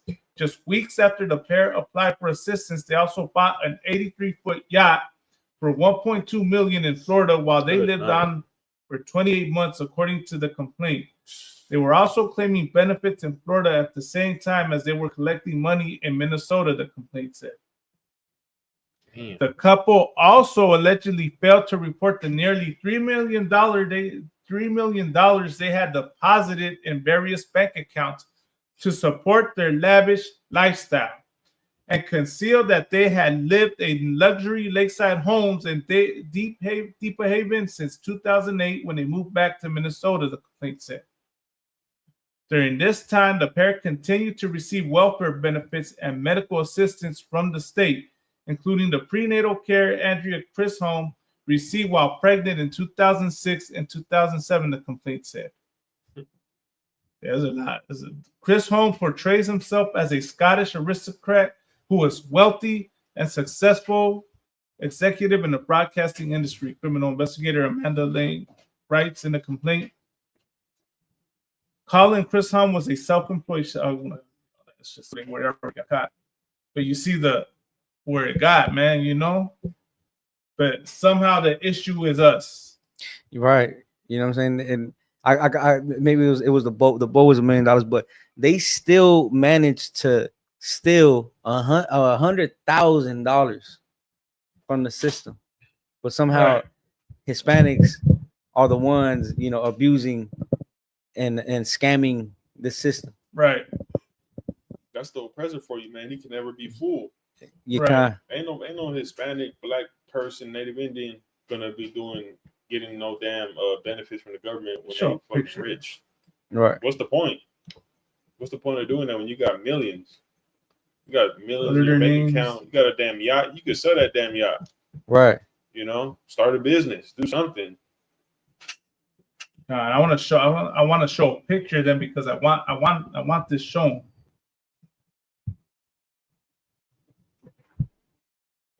I want this shown. I want people to see the face of the biggest abusers Let of me see welfare. if I have the other three devils. It was on Instagram. Let's see if I can find it.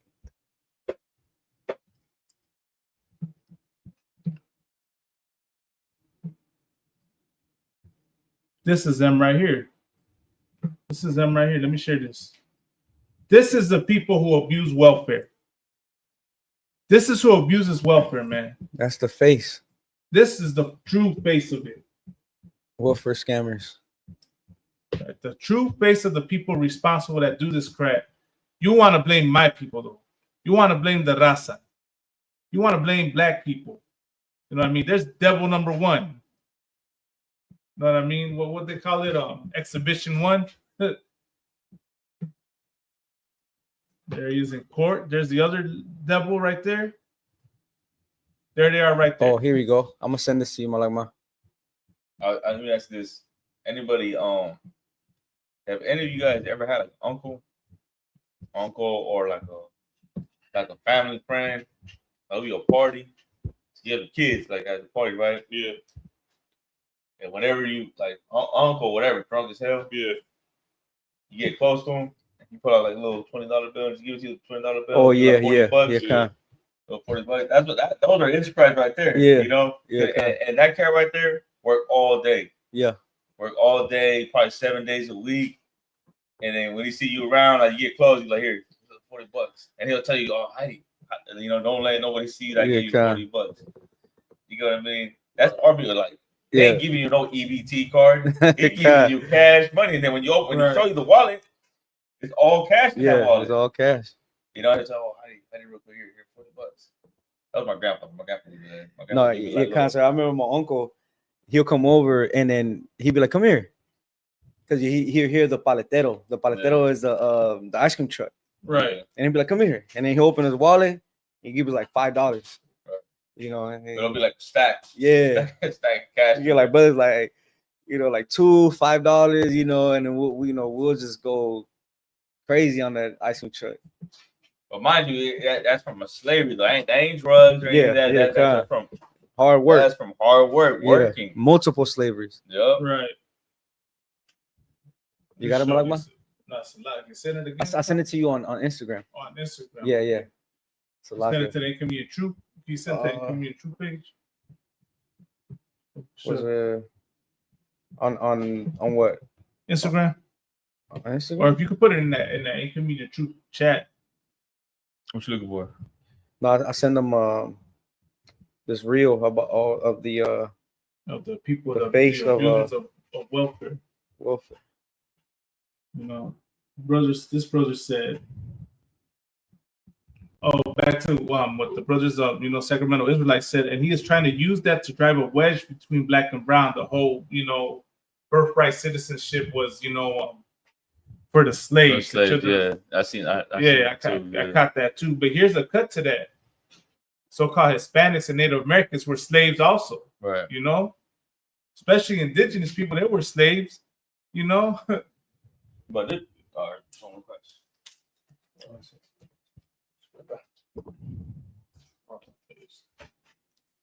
You know what I mean? So, I mean, how all of a sudden you're gonna just twist around,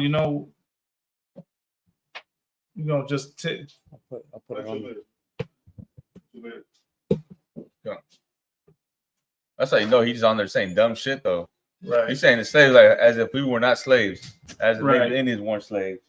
Right. You could go into Latino lynchings.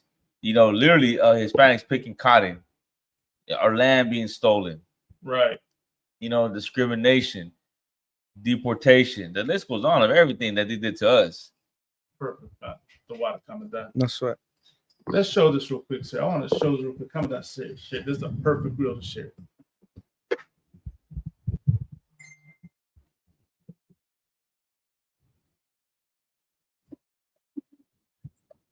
others wore their feelings right there on their T-shirts. Today, the Manatee County Sheriff's Office announced an undercover operation they've been working on for months, resulted in more than 100 arrest warrants and close to 40 arrests. This is a huge problem, and we're like one of maybe 3 or 4 law enforcement agencies in the state of Florida that have decided to do something about this. And it has to do with just that. Meal tickets in the form of EBT cards for low-income individuals being fraudulently used. One part of the investigation centered around Gerald Millis, a local restaurant owner who police say purchased EBT cards from people for 50 to 60 cents on the dollar, and then stocked his local Pizza Pros restaurant with food he bought using those cards. We were able to determine that he used 53 different EBT cards at Sam's Club. Police say 55 people were also caught illegally selling their EBT cards to undercover detectives. A couple of them said, "I'm headed to go get some rock cocaine." A beyond frustrating reality for taxpayers who today learned their hard-earned money is being misused. Walked in one by one, some hung their heads, others wore their feelings right there on their T-shirts. Today, the head of the operation. Right. God, and that's what's crazy, man. Like, they do this, but we get demonized for it. The brother said this. He said, "What's that scripture, sir? That says, when they speak of a lie, they speak of themselves." Joseph Dalian said, "You know what I'm talking about? Oh, when he speak of a lie, he speak of his own." Yeah. I forgot where it's at. I think that's John 8:44. You are the father of the devil. Yeah, kind of. That's the one. Brother said this. Brother said, welfare and public housing was created for Esau, but they use our image to deceive the masses to think we are the majority using it. But in reality, they are. That's the statistically a proven fact. Real talk, Joseph Dalian. And that's the thing, man. Like, we will always get demonized by this oppressor so that they can get away with the evil that they do, man. What are the stories you got going on, right? I got you got the alligator Alcatraz. Yeah, I got alligator Alcatraz, the big beautiful. Well, we can skip the big beautiful bill if you want, sir. You go to the alligator Alcatraz, or I think that one devil said that there's 65 million that, like, pretty much the alligators are always going to eat because there's 65 million Hispanics for them to eat off. That's what that devil said. Not in those words. What they call it? Ice Barbie. Good. No, it wasn't her. It was someone else that said it. Oh, it was someone else. Oh, okay. Donald Trump supporter. Oh, okay. Here it goes. Let me share the article. The alligator Alcatraz. Oh, we got Salakia. We got ISUPK Sacramento joining us, sir. Hey, Shalom. Hey, Shalom. Y'all was good to see y'all. Y'all bringing out some heavy topics right now. I'm tuning in. Hey, Shalom. Is he on the screen? You can't turn it up, Malama, so we can hear. Say it again, sir. Oh, there we go. So I get Sasha Natazan. Yeah, Khan. This officer of officer of 1,000 Natazab, IGPK Sacramento. I'm tuning in.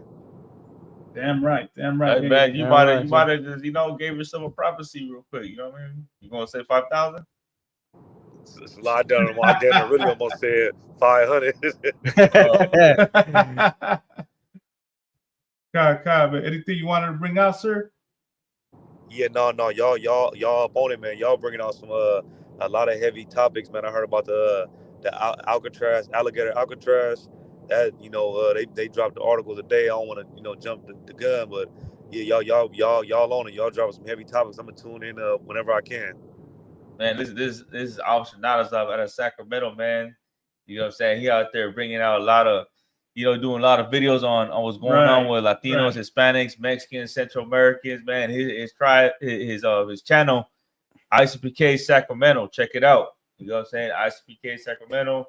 You know what I mean? All his videos are talking about what's going on with our people. So for those of you that say, black people ain't with us, they out there doing their own thing. Nah, man, look, you better look at his channel, look at his videos. He's speaking up on what's going on with with Latinos and Hispanics, man.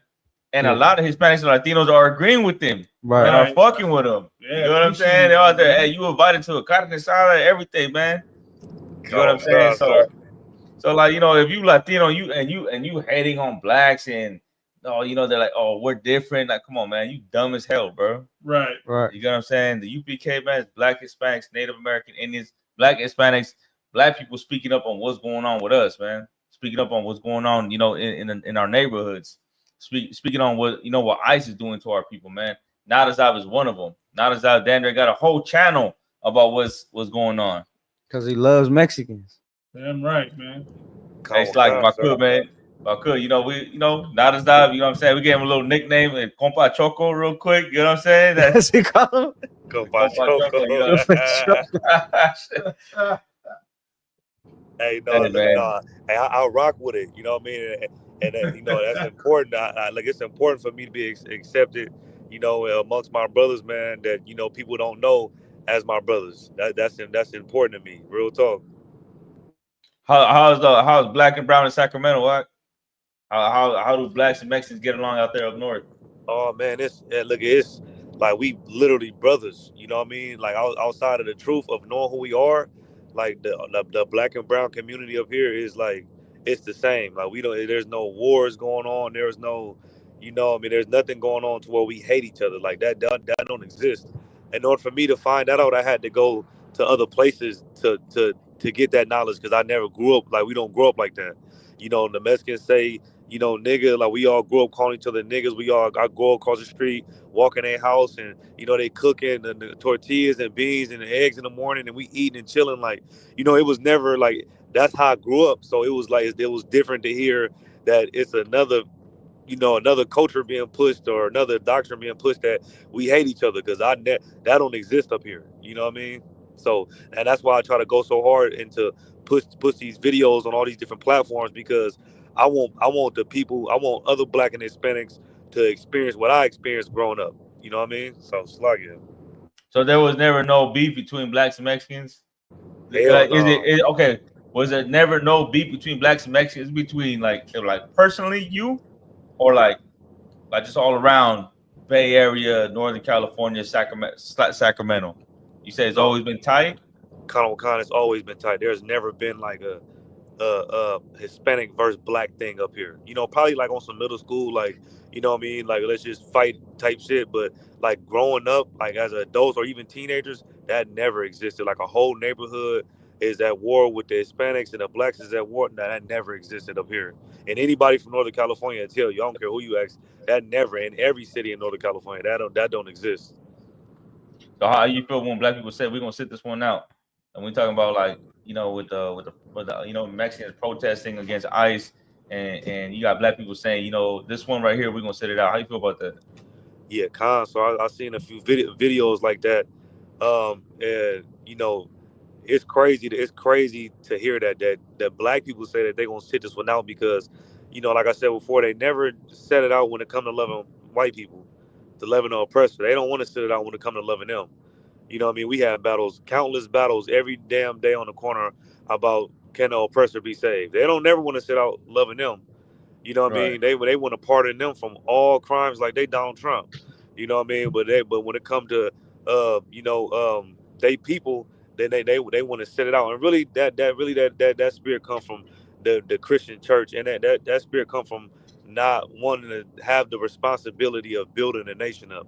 Just like those brothers that went against Moses in the wilderness, they didn't want the responsibility of having to build a nation up, and they wanted to give that responsibility to another nation. So what they do, they set up captains and said, "Let's go back to Egypt." You know what I mean? They got that type of spirit. They don't want the responsibility to fix our people and actually be, you know, like the UPK, be out here in the streets and raising our people up. So they'd rather sit it out because it's easier to not do nothing like a coward. Like a coward it's easy to be a coward. You don't have to do anything. You know what I mean? So like yeah. No, damn right. One more thing. Last thing was with the nigga thing. Slide sir, just real quick.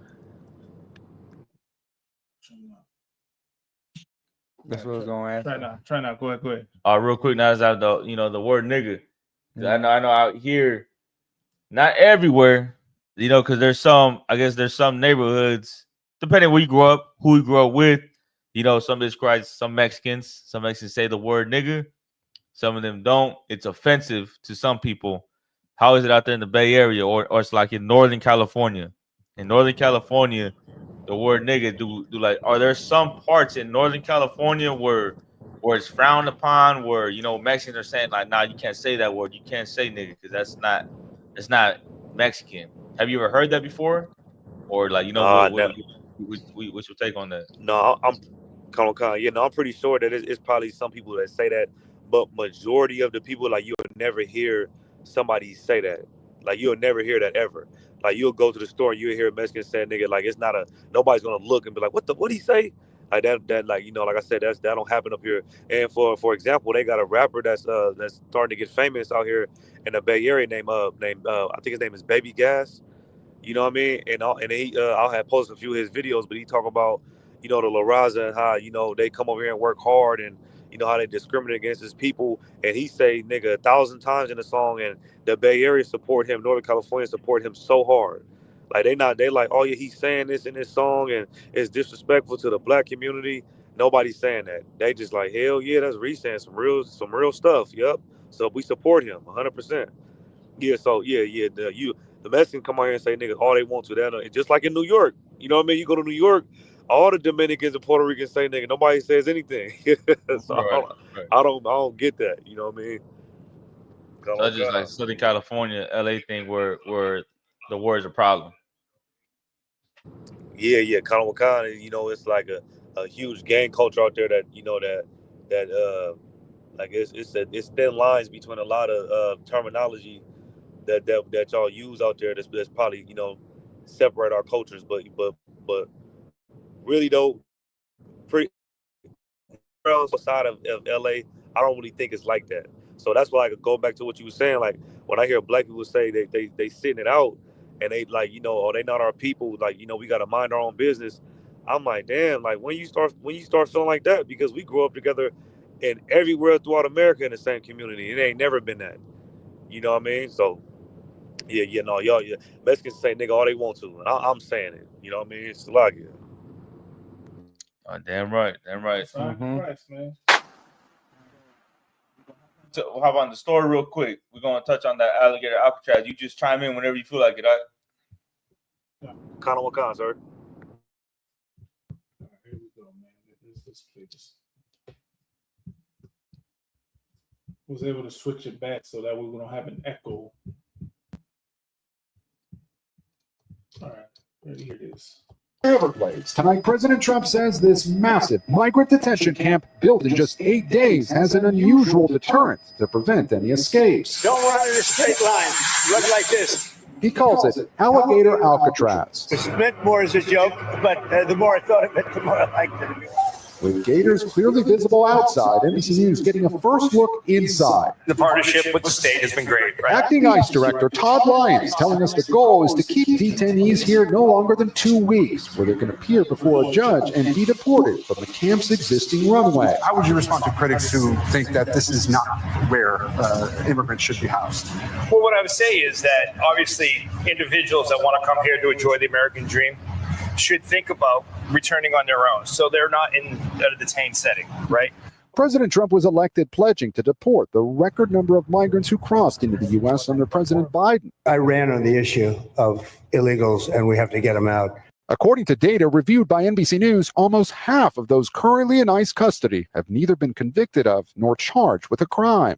Is the administration still going after the worst of the worst? We are.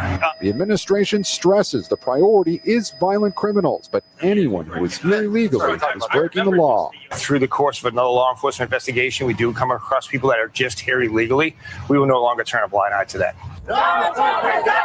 Still, environmental groups are suing. Get the hell out of our Everglades. While Trump supporters are cheering this detention center. I think it's great. Get the out of here. The Department of Homeland Security says this center will be paid for by FEMA funds the Biden administration previously used to house migrants, including in New York City.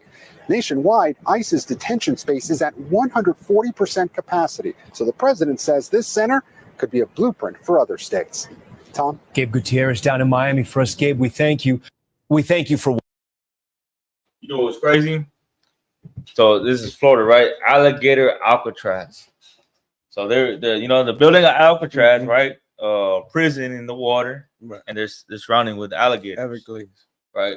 But like, this is no different what happened to slavery, right? You know what I'm saying? Like, you should look up alligator bait and see what the slave master was doing with the slaves. Yeah. Right. They were getting the babies, right? Putting them by the water, Mm-hmm. and then letting the alligators come out and eat the babies. Right. Like that same spirit that they had, 400 years ago, 300 years ago, still got it today. Right. And now they're doing it to who? To Mexicans, Hispanics, Central Americans, Salvadorans, Nicaragua, Colombia, Guatemalans, Mexicans. And that's another thing. Like, how you gonna say that we ain't the same? Man, if you don't believe we ain't the same, look, a white man treating us the same. Right. You can't deny that.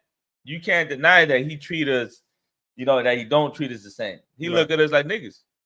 And you look at black people as Mexicans too. Mm-hmm. And that's why he's doing what? He's trying to feed us the alligators. And they see us. us. They're having a ball with that too. You know what I'm saying? Yeah. Like he just thinking of ways of how to make our life more hard. Right. You know what I mean? And that's the spirit of the devil right here. Sir, like the Bible already prophesied. What's that scripture that says Judah and Israel will oppress together? Right. You know what I'm saying, sir? Like that was a prophesied a long time ago, but even the Bible and even the way how the oppressor treats us, should let the whole world know that we are the same people. They treat us the same because we are the same people. There's no difference between a Hispanic and a so-called black man, black woman. There's no difference because the oppressor treats us the same because we are the same. You know what I mean? But so like we was joking around, like man, if you let them Hispanics, like in a few years, everybody in that alligator Alcatraz are gonna have alligator boots. Alligator boots. Oh man, hold on. But you know what's crazy, sir? What's that video, Malama? Did you see where they were hand-picking the alligators? They were hand-picking like the biggest alligators. You know what I mean? And loading them up so they could go. This is what they're gonna be doing. Hold on, I'm gonna share it on the screen. You got it. Look at this shit. They're gonna have belts. They have boots, wallets. I mean, they're in the world, but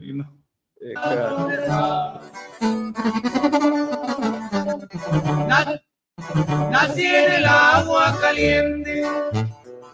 Después venía a Culiacán. With the alligator. En el ambiente, buscando billetes para progresar. Did you hear that devil say that? They said the blueprint.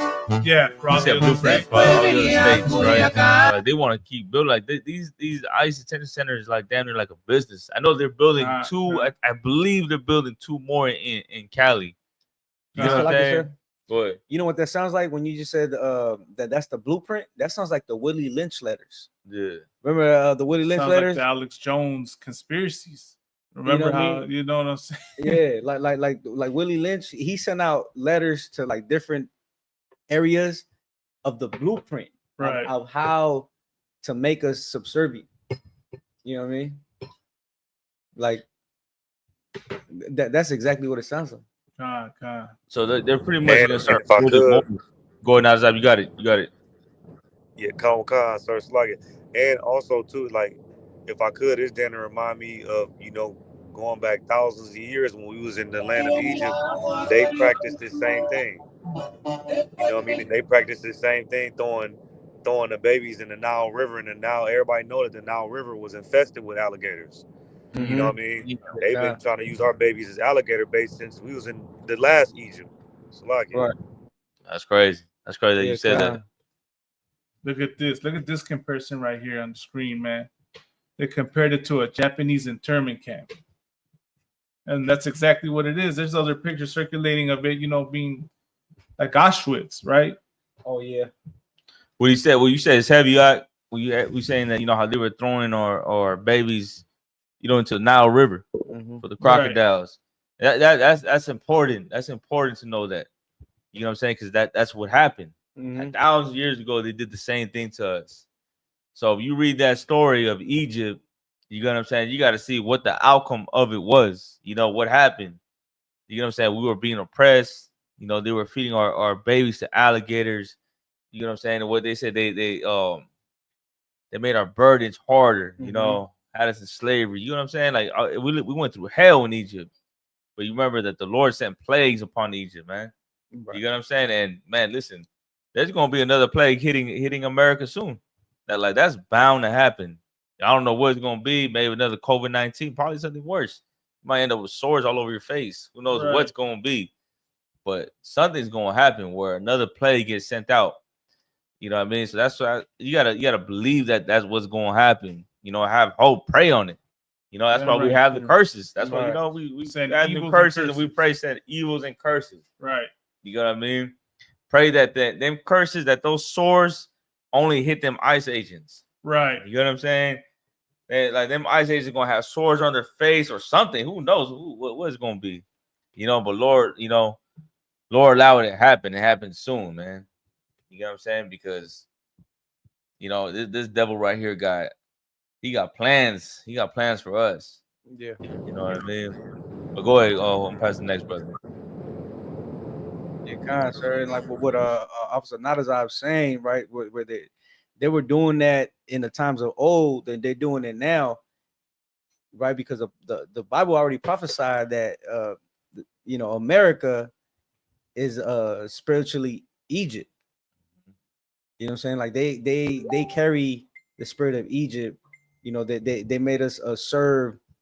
What would you say, sir? The word you cruel use? bondage. Yeah, Cruel bondage. Yeah, you know, and you know, try to kill our firstborns. You know, they do that with abortion clinics. You know, trying to push sodomy and you know, all that garbage. You know, all that hard work upon, you know, blacks and Hispanics.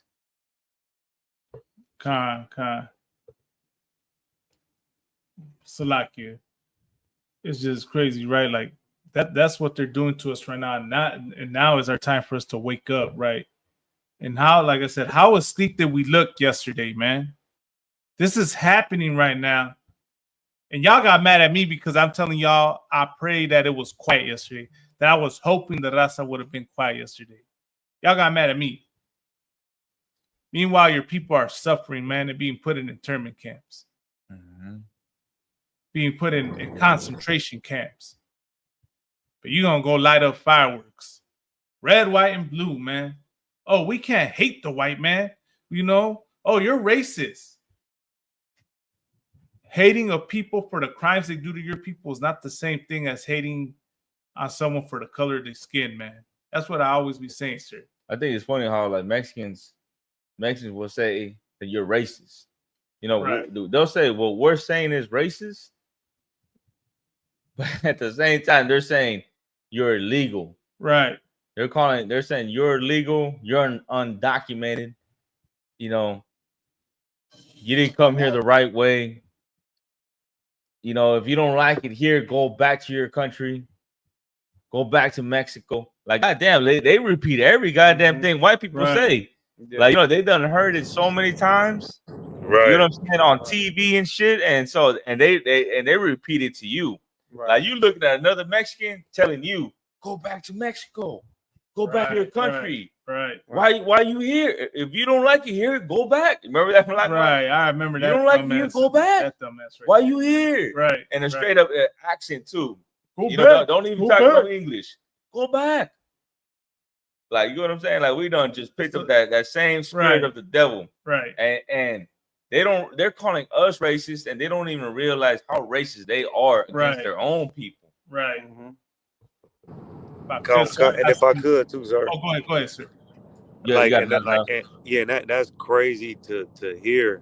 You know what I mean? Even with black people thinking that they have really some real birthright citizenship. No, you a slave too. And the Hispanics that think that, well, we came here the legal way, why don't you just come legal? Like my parents did it. Right. Citizenship should never be important than who you are. Yo, Hey, now citizenship. Like, sir, you had cut off you cut off like for a little a bit. few seconds. Okay, can you hear me? Yeah, I can hear you now. We can hear you now. You cut off when you were saying that they came over the legal way. Oh, I think you lost the signal. Yeah, you're not as you losing your signal, right? No sweat. Well, meanwhile, he gets back on. I'm gonna say this right. This is my response every time I hear an idiot say that. Right? We don't gotta leave nowhere. Y'all forget history.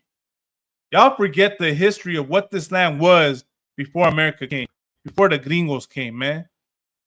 Look at the brown skin on your family members, you know. Look at your father's side and how they look. Go to your pueblo back in Mexico. They hate their fathers, Malagma. They hate their fathers. You know Don't what I'm remind saying? them of that. They hate their fathers.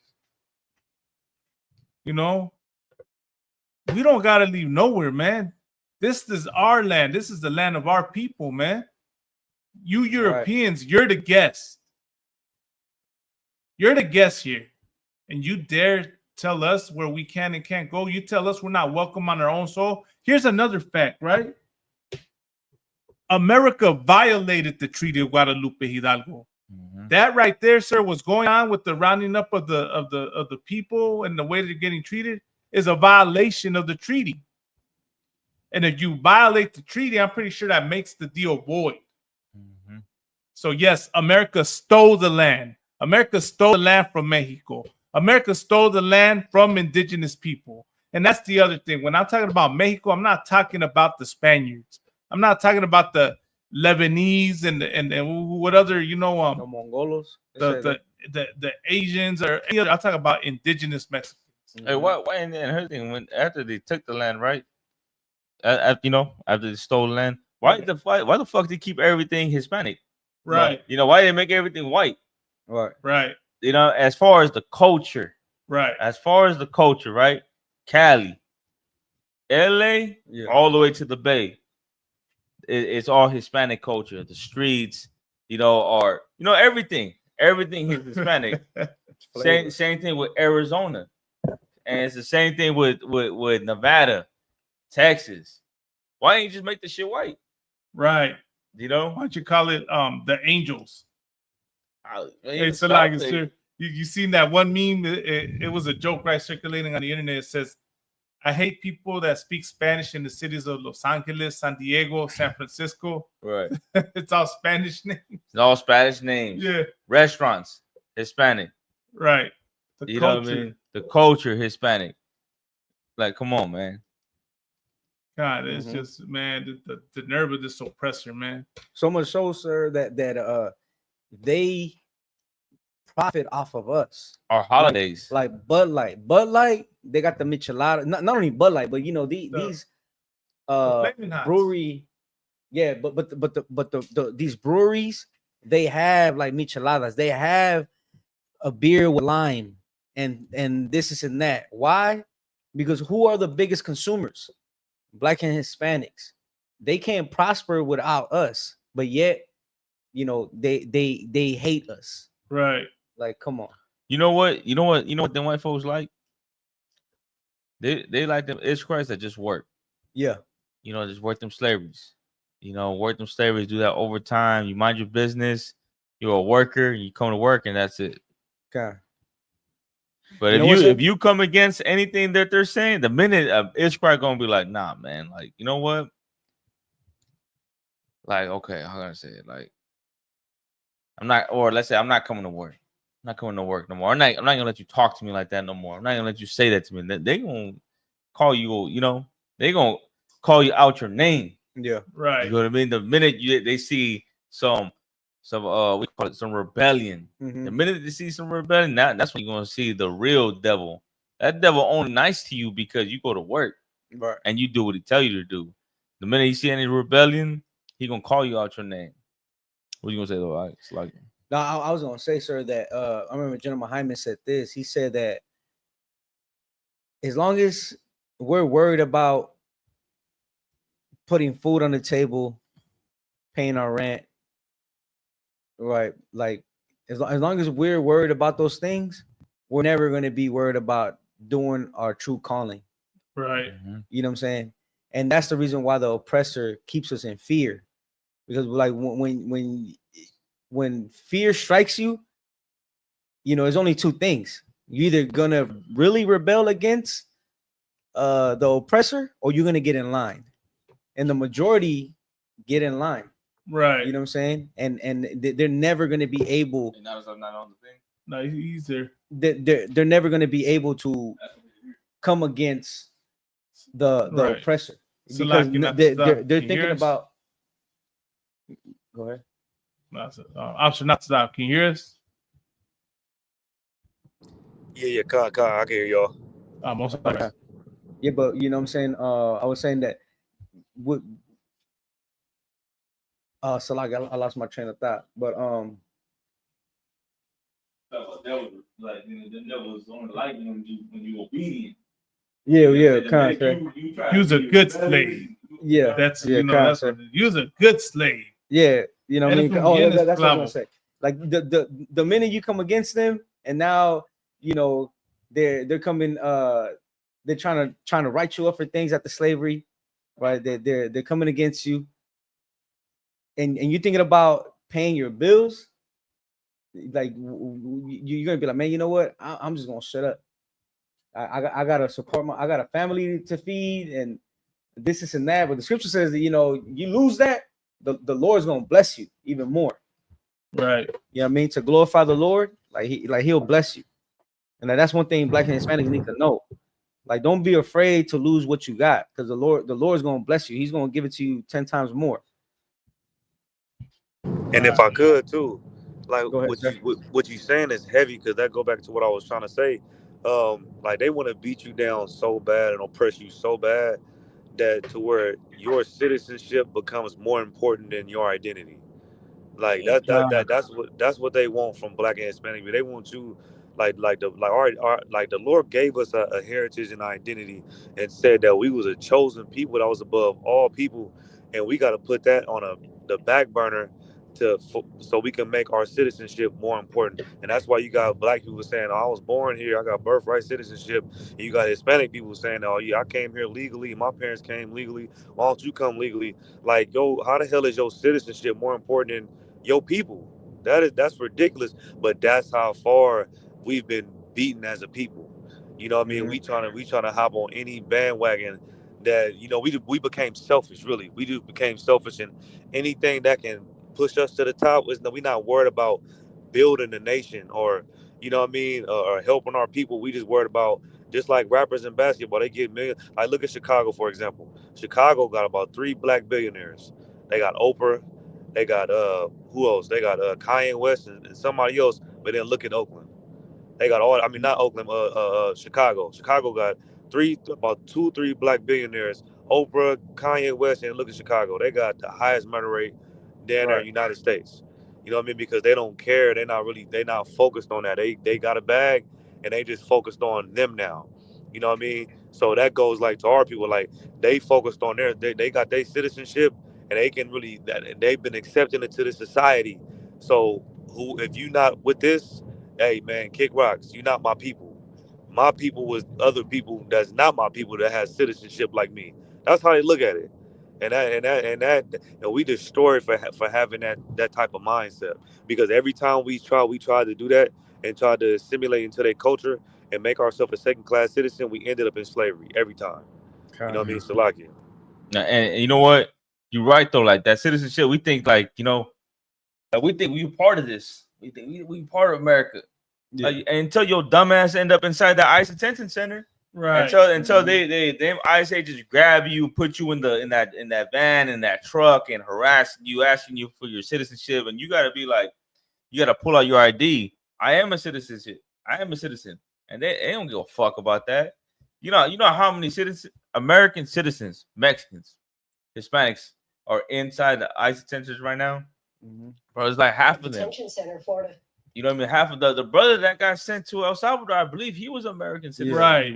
You want to bring that up too? There was a brother that was American citizen. Are you sure he was American citizen? Yeah, Kilmar Umbrego, right? Yeah. He was an American citizen. He got sent to El Salvador. And they still don't want to release him, sir.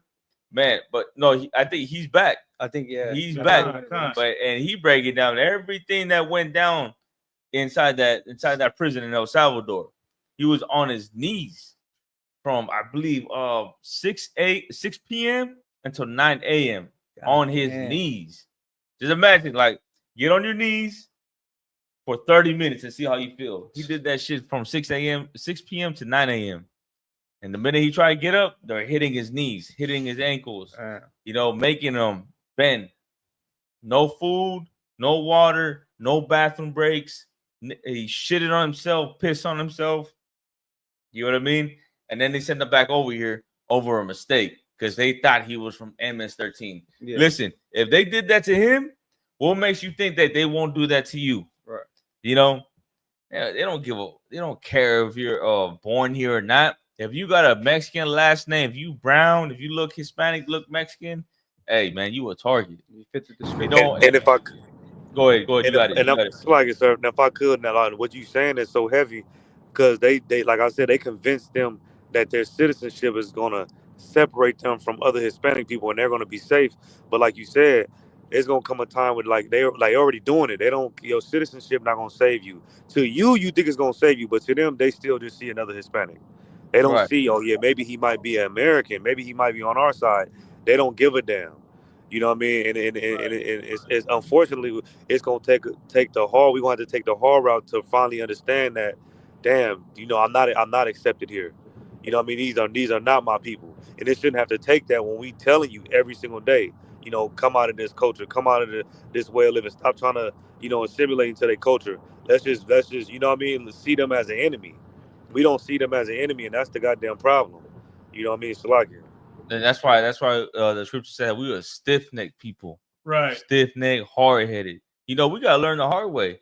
These cats right here, these Latinos for Trump, they go all out with the MAGA hats, red, white, and blue, 4th of July.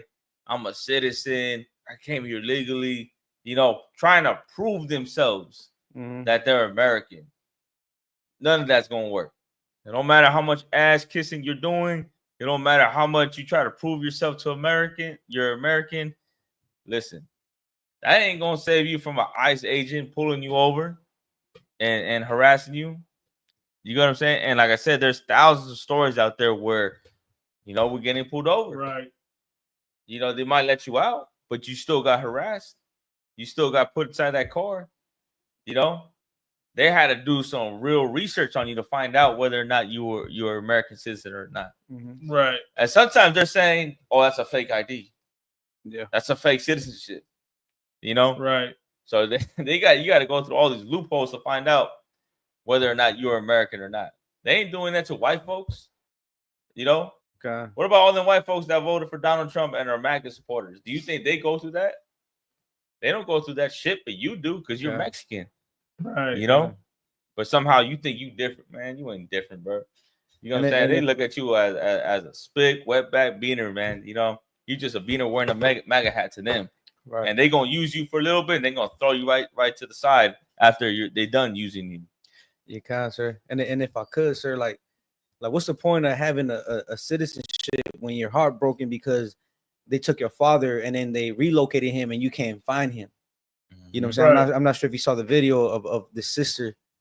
She's asking if they can help find her father. You know what I'm saying? And I seen a lot of social media videos where they're citizens, right? And they voted for Donald Trump, and then it doesn't affect them until their families get deported. And then that's when they're like, you know what, like, man, I regret voting for him.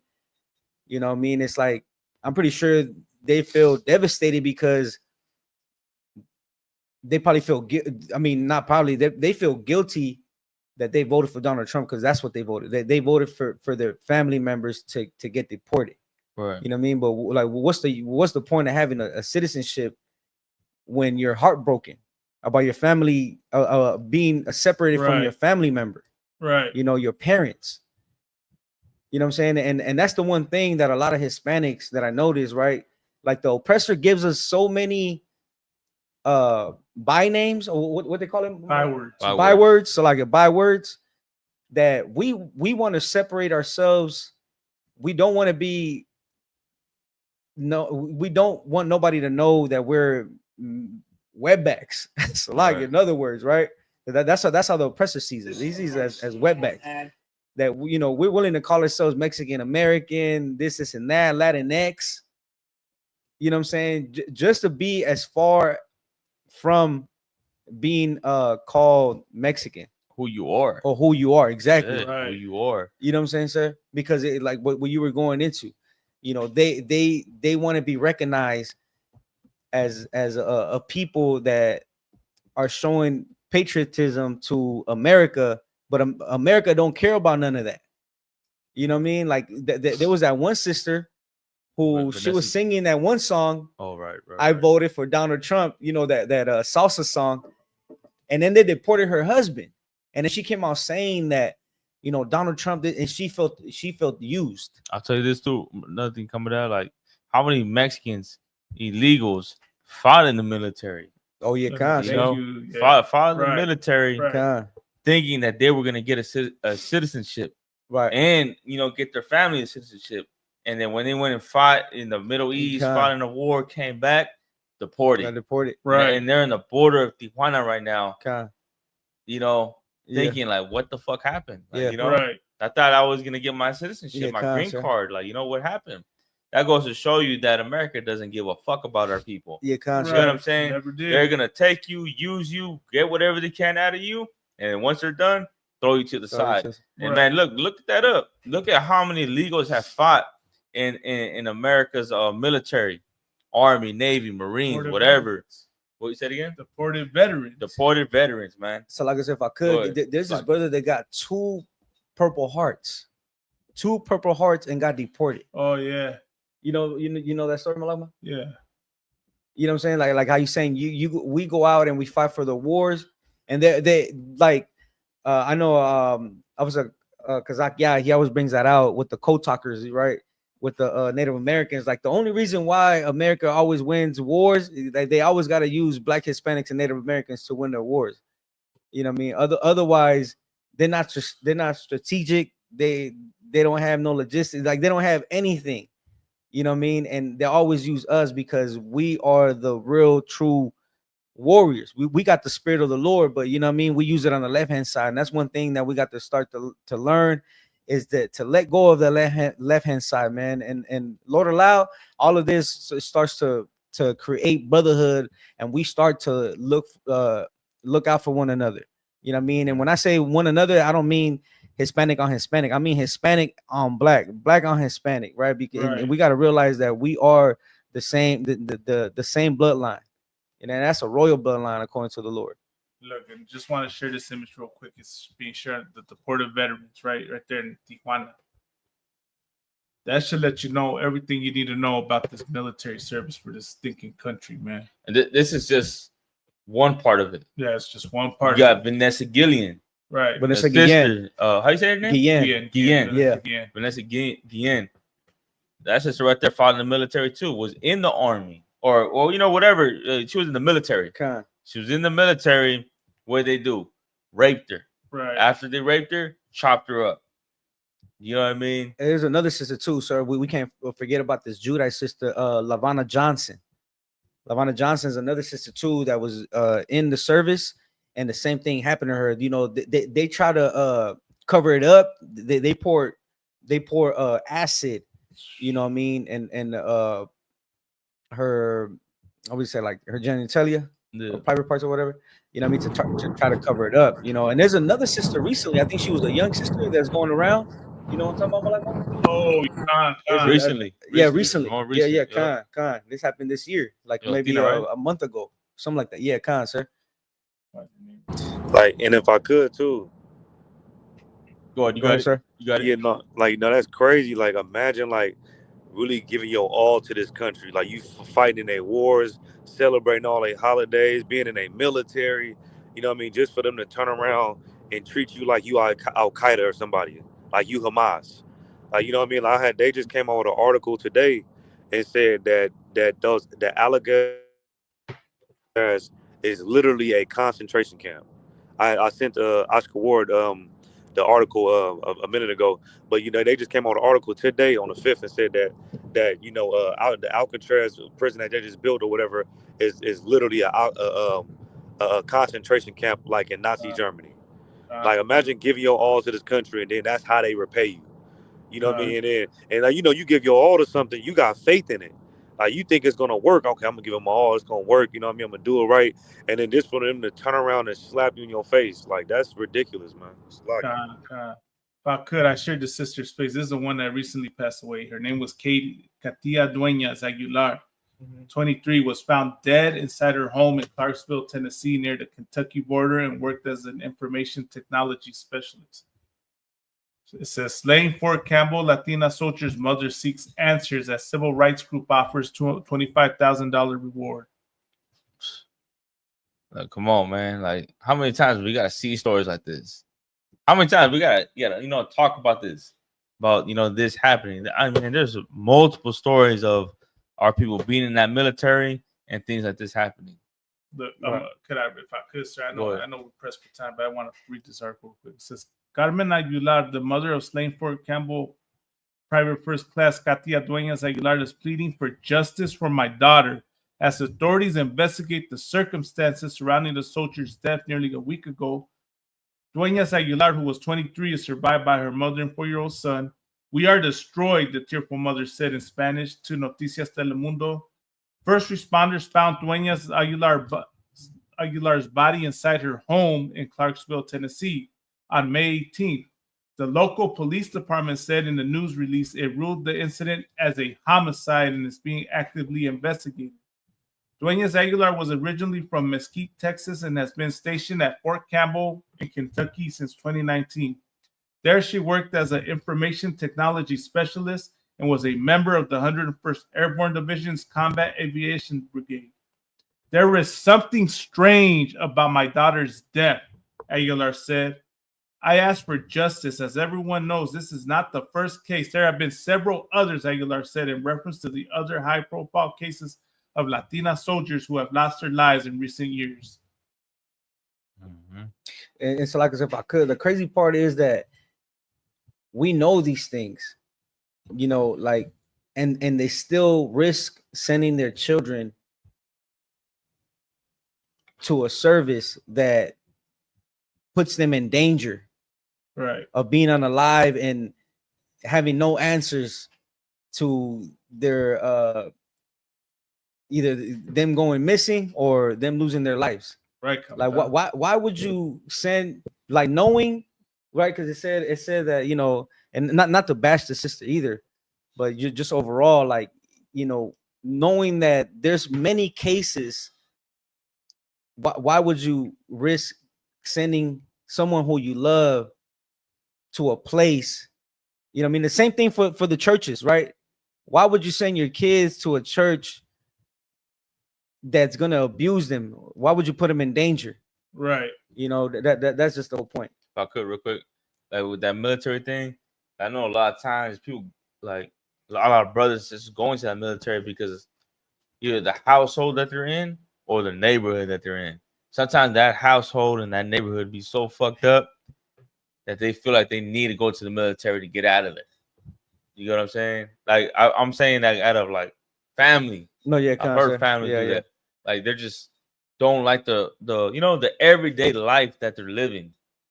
You know, like, and like I said, it can be the family or it can be the neighborhood that they're in, the school that they're in, their environment, and they think, you know what, I'm gonna go to the military, and this is how I'm gonna get away from all of this right here.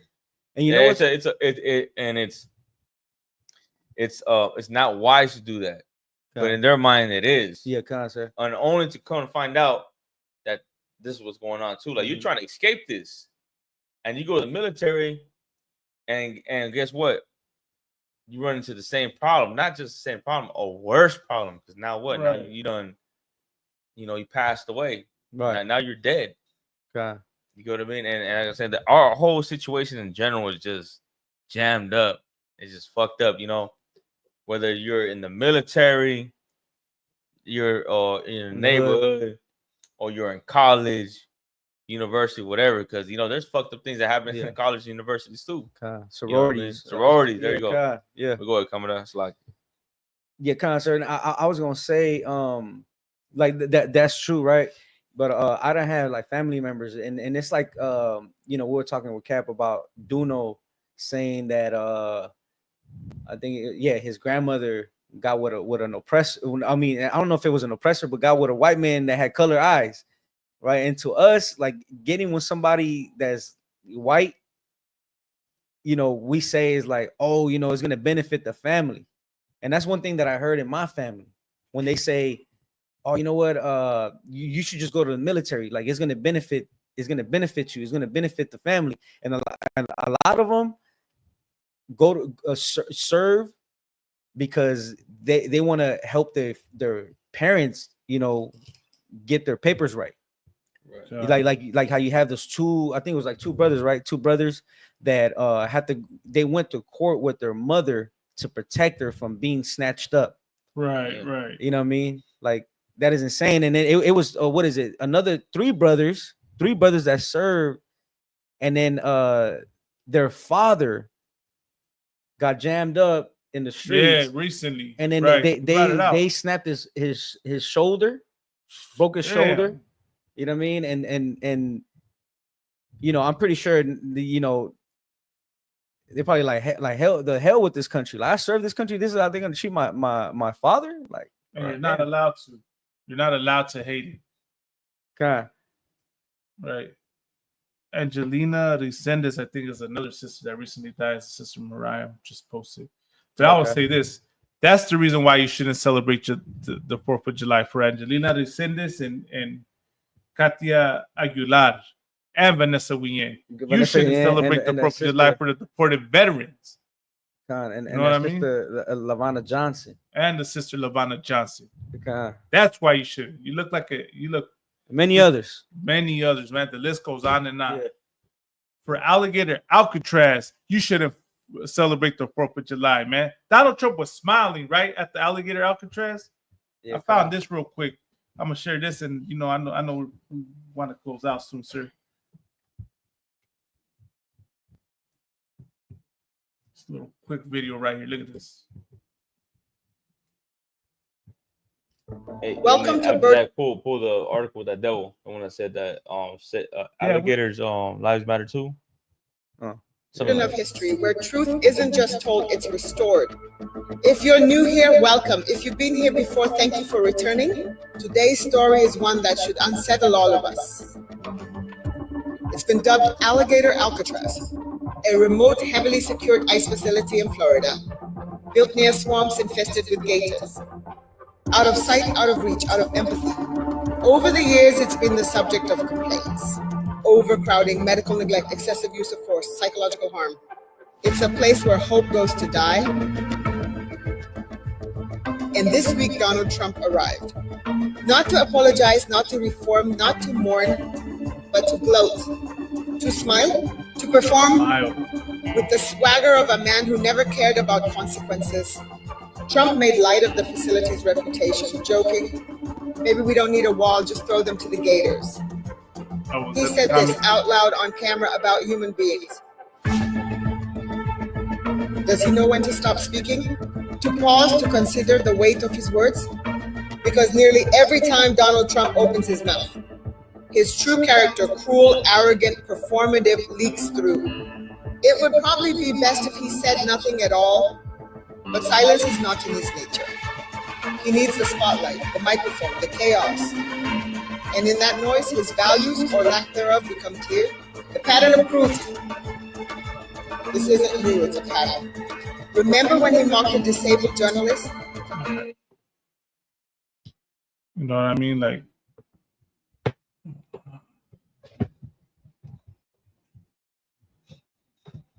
but you know what I mean? Like, so was that the comment, sir? Maybe we don't, he said, maybe we don't need a wall, just throw them to the gators. Right. Insane. Insane, sir. Insane, man. And if I could, like, it's so crazy, right? that when you read the article, they said that they're not even gonna build fences or anything because they're in the Everglades where it's nothing but anacondas, mosquitoes, and crocodiles, and they're not gonna build fences because there's nowhere to run. Right. That's crazy, man. Like that's the whole like, and yeah, what like you said earlier, sir, you would think this was America's enemy. It is. That's the messed up part. You know what? Like, this is what we need to understand. America is at war with us, Raza. The white man is at war with us. Donald Trump is at war with us. Right. We're not at war. You know what I mean? And I have to say it like this. We didn't look to start a war with them. They started it with us, man. Damn right, Mariah. He's a dictator. It's exactly what he is. But I found this one. Let me see. I think it's funny though, like, you know, like I said, like when you see videos like this, when you see videos, like, look at the comments. Look at the comments and look at how fired up white people are. Yeah. They love that, man. They fired up, like, you know what I'm saying? This is their Make America Great Again. You know what I'm saying? Seeing you inside a detention center with alligators surrounding it. Imagine. You know, that's what they love right there. They've been waiting for this right here. They're like, hell yeah. You know, and you know what? On a second note, like, man, like if you Mexican, you Hispanic, man, you gotta make sure you embrace your culture. Don't be a pussy right now. You know what I'm saying? Like, make sure you full out. Let it be known who you are and what you are. You know what I'm saying? Right, sir. Like, don't hide that. You get what I'm saying? If you out, like, man, bump some corridos. Like, back then, like, I ain't gonna say back then, but like, you know, maybe a couple months ago, before Donald Trump became president, before all the fucking ICE raids and ICE detention centers were so big on social media, you know, a lot of us were out there bumping corridos, you know, the Mexican flag and all that. Man, keep that same energy, man. Don't be afraid. Don't be scared, man. Embrace your culture. This is the best time to embrace your culture. Right. You know, we've always done it, but right now is that time to really let it be known who you are, man. You know, and of course, and two, let's help our people, man. Right. You know what I'm saying? Let's help our people. You need to get some food for the raza. You know, if you need to go out your way. If our people are scared to go on the streets, if they're scared to go on the streets because of what's going on, hey, fuck it, let's go get them some food then. You know what you need. Let's go to the you know, Vallarta, Vons, whatever, to go get them the food that they need to get. You know, they're scared to go get some gas, man. Go, you know, take their truck and go put some gas in their car. Right. You know what I mean? What do you need help with? What is it that you need help, man? Reach out to the UPK. What do you need help with? And, you know, we'll step in and help you out with whatever it is you need help with. What you got to do is make that phone call. Reach out, whether you're in Cali, Texas, wherever you at. You know what I'm saying? Reach out to us so we can help you out. If you ain't reaching out, man, it's gonna, you know, we can't help you. You know what I mean? But right now, man, it is the time to really embrace who you are. Embrace your Hispanic culture, man. Don't be afraid, man. Don't be scared. Don't be scared of them devils, man. Because the Lord gonna bring vengeance on this country, man. The Lord gonna bring vengeance on this country, on this nation, and upon these devils for us, for Hispanics. You know what I mean? But you got that precept back. I got it right now, sir.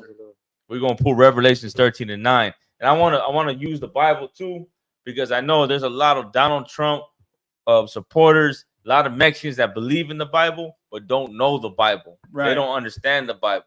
There's a lot of Mexicans. You a Donald Trump supporter, and you think that what's going on right now is right, and you think what's going on right now is what God wants.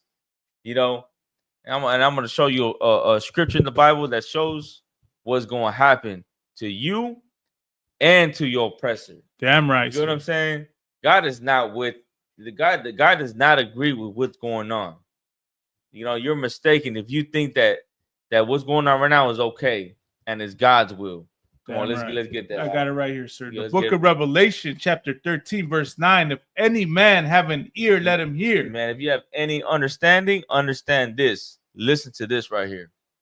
He that leadeth into captivity shall go into captivity. The Bible says if you lead a people into slavery, you going into slavery. So you see everything that's going on right now, what the white man is doing to the Hispanics, how he's putting us in cars, putting us in vans, taking us, separating families, alligator, Alcatraz, ICE detention centers, all of that, man. Listen, read it from the top. He that leadeth into captivity shall go into captivity. Hey, man, your day is coming too. Right now, hey, you know what? Right now, you doing it. Right now, you get away with it. But hey, there's gonna be a time where it's gonna be our turn.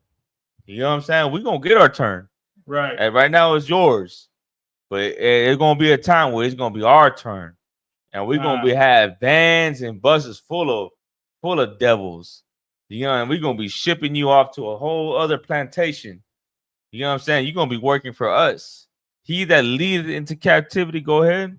Shall go into captivity. Shall what? Go into captivity. That means what? You going into slavery, man. You let us, you put us in slavery.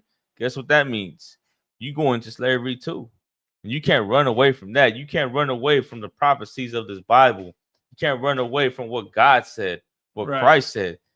Read the scripture. It's Revelation 13:9. It's written in red. This is what Christ said. A black man by the name of Jesus Christ. This is what he said. Go ahead. He that killeth with the sword must be killed with the sword. And you're gonna be unalive too, because you know what? You are unaliving us. You know what I'm saying? They're getting Hispanics. A lot of these Hispanics that end up in these detention centers, right? Right. Don't have their medication. You talk about Hispanics that have diabetes, high blood pressure, cancer. We have these diseases. They don't give us these medications when we go inside these facilities. They pretty much letting us die in here. Right. Hey, you know what? You're gonna get your turn too. They're gonna be a time where you're gonna get your turn. You know what I mean? We pray on it. That's the whole point of having these classes, having these podcasts, teaching, flyers, you know what I mean? Schools, classes. You know what I mean? We're gonna bring these brothers and sisters in here, man. You know what I mean? And we're gonna build the army. We're gonna build the army of the Lord. And there's gonna be a time where the Lord gonna hear our prayers, man. And you devils, man, you guys are gonna be put inside cages, man. And you're gonna serve us, and you're gonna be unalive, man, because of all the cruelty that you have shown our people. You know what I mean? And that's the Bible. That's Revelation 13:9. You go ahead and read it on your own. And you can't interpret that any other way. You know what I'm saying? Christ said you're going into slavery, you're going into captivity, you're gonna get put to death, man. You know what I mean? Go ahead. It's like y'all gonna hop on it or you all good? No, you good, sir. Y'all want to end it?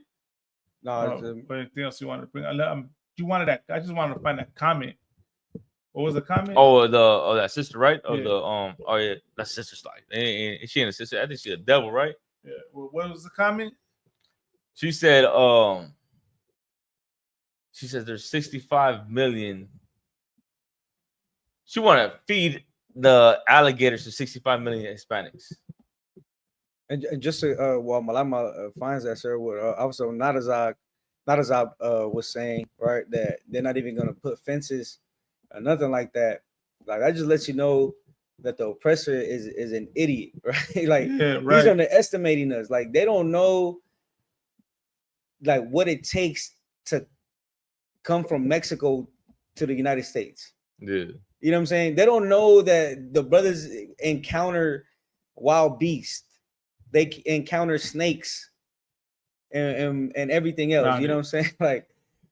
Like, those brothers are gonna make it out of there, man. I found it. I'm gonna share it right here. Before we go. Trump says this sadistic joke about alligators eating immigrants has a long history. When okay, maybe this is not the right one, Salakia. We're gonna wrap it up. Right here. I found that. Lara Loomer. Okay. Alligator lives matter.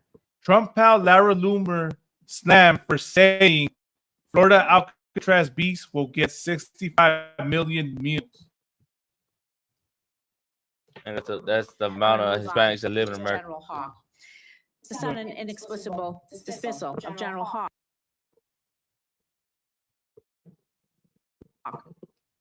Never mind. That's not her saying. Far-right activist Lara Loomer has come under sharp condemnation after saying the wild animals surrounding President Donald Trump's new immigration detention center, dubbed Alligator Alcatraz, will have at least 65 million meals. Alligator lives matter. The good news is alligators are guaranteed at least 65 million meals if we get started now. This broad right here went on a whole racist rant. Good. The whole thing, alligator lives matter. She took that Black Lives Matter, right? So alligator lives matter, and then 65 million. What did she say? 65 million. 5 million meals.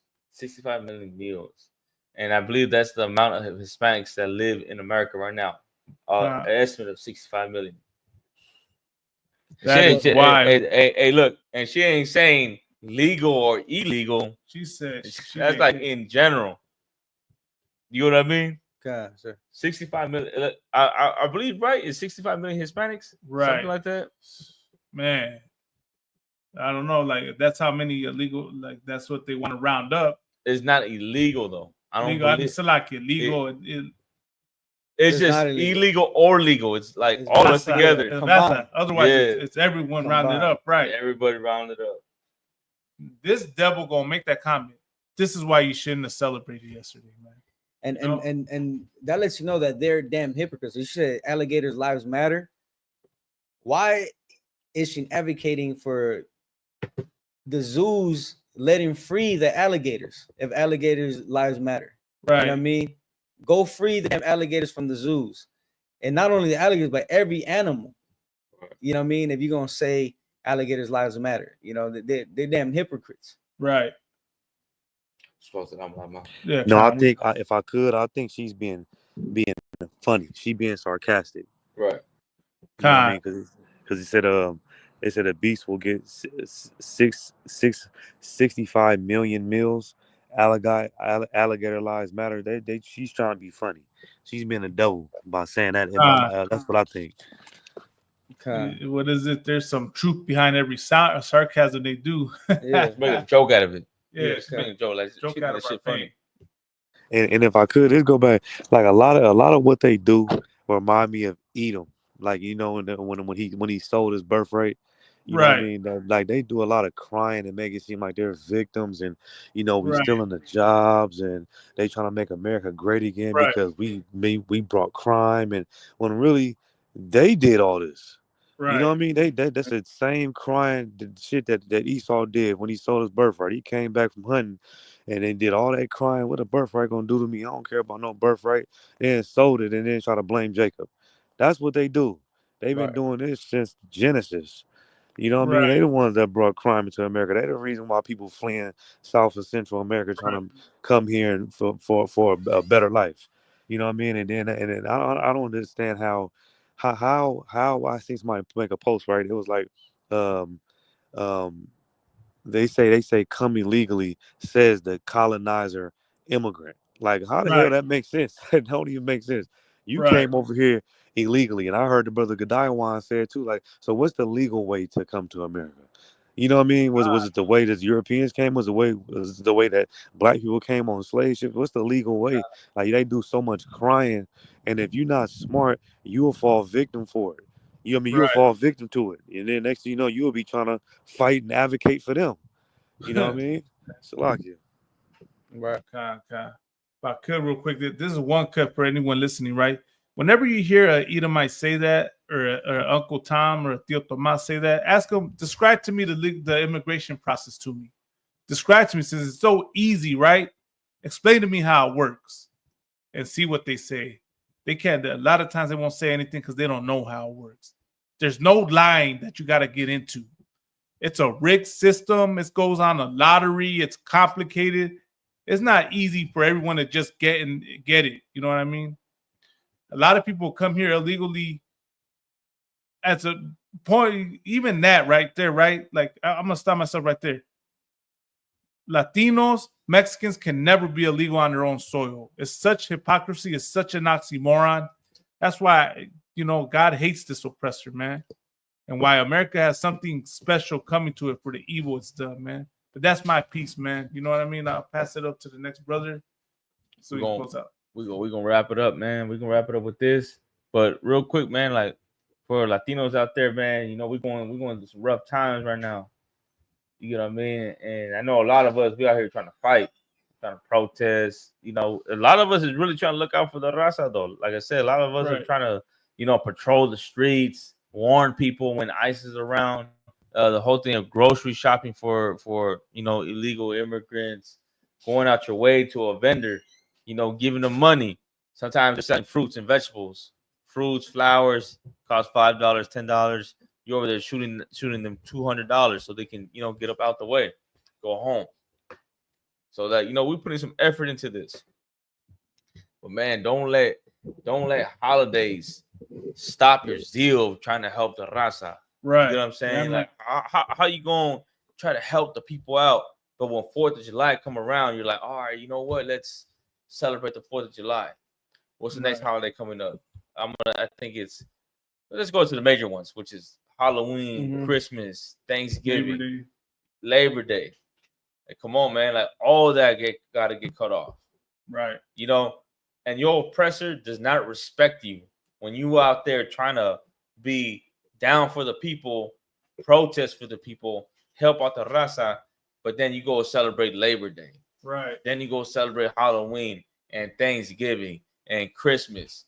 Come on, man. Ain't no one gonna respect you when you do that. You look like a fool. Right. Straight up. Straight up. You look like a fool when you do that. They know you're gonna do it too. They know one day you're gonna be fired up and radical, and the next day, once that Christmas come around, that zeal gonna go right back down. You know what I'm saying? You gonna go right back to sleep. And after Christmas comes what? New Year's. Right. And then by then, all that shit gets shut down. Right. Like, come on, man. Like, fuck them holidays, man. You know, and the holidays is one thing. The drugs too. How you gonna be down for the Raza, but at the same time you're a drug addict. Right. You on methamphetamine. Right. You on weed. You're a drunk. Like, come on, like those are things that we gotta fight every day too. Not just when ICE is around, but when you go home, man, fight that drug addiction too. Fight that weed addiction. Fight alcoholism. You get what I'm saying? We got to, like, and those things are important because we got to fix the family too. You got to fix your household. How's your son and your daughter gonna respect you? You doing all that? Oh, you know what? Fuck ICE and fuck, you know, Donald Trump, but you a fucking crackhead. Right. Or you a drunk beating on your wife, you know, or you beat your kids. You know what I'm saying? Those are all the things that we got to get in order in our household. Damn right. You know what I'm saying? The best way to do it, the best way for you to get this in order is to be in the ICPK. That's under Command Rihanna. That's how you gonna get it right. Because right here we have That's structure, we have orders. We got, you know, you might not have it right, but shit, you can call Malakma, you can call Commandant, you can call Nadazab, and they're gonna give you the rundown on how to get it right. You get what I'm saying? Like, we all come from the world, we all made mistakes, and we all fucked up, you know, but we're getting it right. We're getting together. You hit us up, and we're gonna give you the rundown too. Hey, you doing this? All right, nigga, you gotta stop doing this. Stop doing it now. ASAP, stop doing this. You said that, stop saying that. Stop doing that. Those things, and I know a lot of our people don't like hearing things like that because you have another man telling you what to do. Listen, man, you got to put faith and, you know, and understand that that man is going to help you and he's going to fix your family. He's going to fix your life. If we going to get it right, man, you got to listen to a man that's better than you. You know what I mean? The ICPK are filled with brothers and sisters that are better than you. You just got to make, you know, you got to step in here. If you're in Oakland, call the school in Oakland. If you're in Sacramento, call the school in Sacramento. If you're in LA, call the school in LA, San Bernardino. You know, make that move. You know what I'm saying? Because you are not going to be able to do this on your own. You're out there by yourself inside your house, and you ain't got brothers and sisters surrounding you, or you ain't got an army, you're going to fail. Right now, you're going to be hot. You're going to be like, yeah, you know, we got to come against ICE and Donald Trump. Give it about a couple months, 6 months, a year, 2 years. You're going to be right back with your 4th of July shit. You can go right back to your Christmas. And you're going to be in Christmas and full out pajamas and a tree and shit. And you're going to forget about everything that happened. You know what I'm saying? Right. Come on, you can't do that. Like if we gonna fight, man, we gonna fight not just 1, 2, 3, 4 years, man. This fight is gonna go on to the day we die. That's you know what I'm saying? Until Christ come back. Unless Christ don't come back till we die. But if Christ comes back until Christ comes in them chariots, you know, it's not a temporary thing, man. You know what I'm saying? And you won't understand that unless you in here. But it's like I want to pass it to the next brother. So if I could, like, there's another confirmed death. This is I believe it's an 8-year-old little girl out there in Buena Park that died from fireworks. You know what I'm saying? And the same way you would hate somebody for taking your loved one, that's the same way you gotta hate these drugs for taking your loved one. The same way you gotta hate 4th of July for taking your loved one. Same way you gotta hate pork, crab, shrimp, and lobster for taking your loved one. Everything that's against the Lord, you know, STIs, STDs, you know what I'm saying? All of that. The same way you would hate somebody for taking your loved one is the same way you gotta hate these abominations. You know what I'm saying? You gotta forsake that lifestyle. Put it to the side, like, you know, Officer Al was saying, like, you have your life in your own hands and you are hurting yourself. And a lot of us have other loved ones' life in your hands, and you're hurting them. And what Officer Lahab was saying, you know, he said it perfectly, man. You got to put your life in a man that's better than you. You got to put your life in the hands of a man that's better than you. And we've been taught under Commander General Hana how to be better.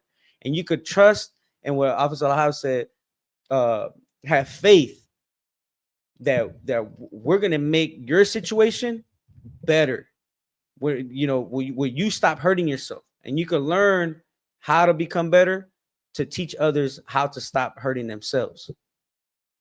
But go ahead, Malagma. That's you already heard it, man, from both these mighty priests, man. Take heed, Raza. Ponte las pilas. Wake up, man. Come to class. Coming to the UPK. Things are only about to get worse, Raza. But with that, Natazab, you have to say Natazab, he dropped out. But I want to say a big Tawada to Officer Natazab, out of the Sacramento area, for joining us tonight. Tawada for everyone tuning in. Lord Allah, we're gonna be back at it again next Saturday. Subscribe to the channel. The Inconvenient Truth 1969 is what it's called on YouTube. For make it a little easier for people to find. You can't forget that. The Inconvenient Truth 1969. Subscribe, man. Get our channel up. Like the video, Bubba Kasha. And with that, man, we'll be back at it again next week. Shalom, Israel. Shalom. Shalom.